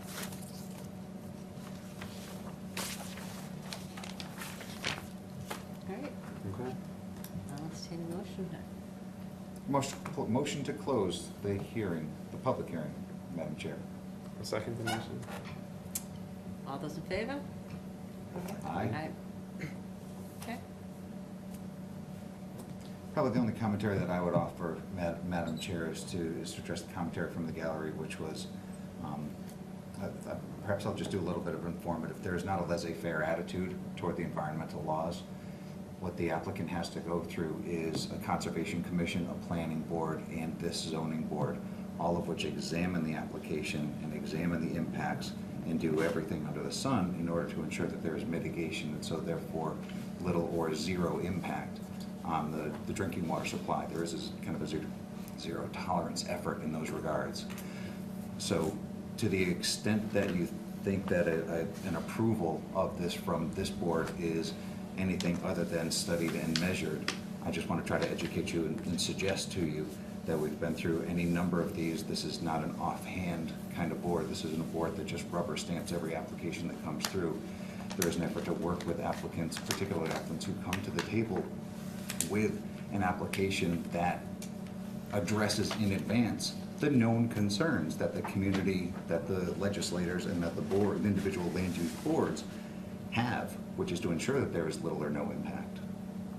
So with that in mind, Madam Chair, I don't really have anything else to say, and would certainly prepare a motion. Well said, Bob. I'll entertain that motion. Madam Chair, I'll make a motion to approve the petition of TKZ LLC for property located at 1665 Great Pond Road, map 062.0, parcel 0012, North Andover, Massachusetts, 01845. The applicant, and the motion is to approve a variance requested under section 4.136 Watershed Protection Division 3 uses and building requirements, see Romanet 2.3 non-disturbance buffer zone of the zoning bylaws. With that motion, Madam Chair, reference to a site plan for 1665 Great Pond Road, North Andover, Massachusetts, prepared for TKZ LLC. The date is March 28, 2017, prepared by Andover Consultants. So ends the motion. I'll second the motion. All those in favor? Aye. Aye. That's it, you know the drill. Thank you, folks. Appreciate it very much. Thank you very much. I'm just gonna, before Al comes in, I'm just gonna go over these, the letter, Cordell and Associates, that was submitted. I'm not handing the gavel back to Al.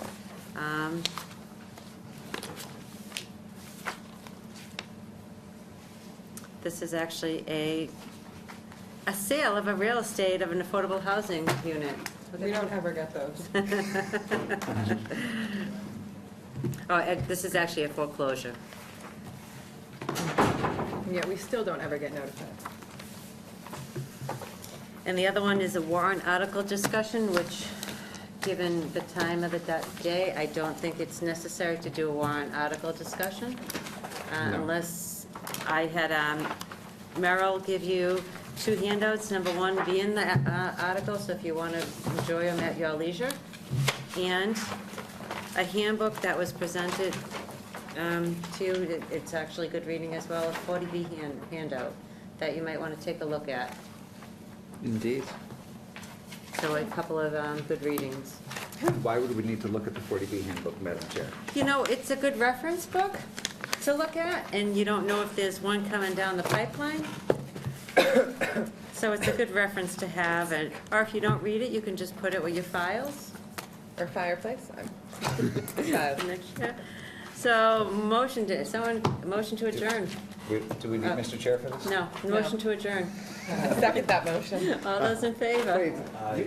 Aye, good, done. I have the gavel. I can do what I want. Yes, I can. I'll make the motion. Ms. Jacobs seconded. Okay. All those in favor? Aye. Motion to adjourn.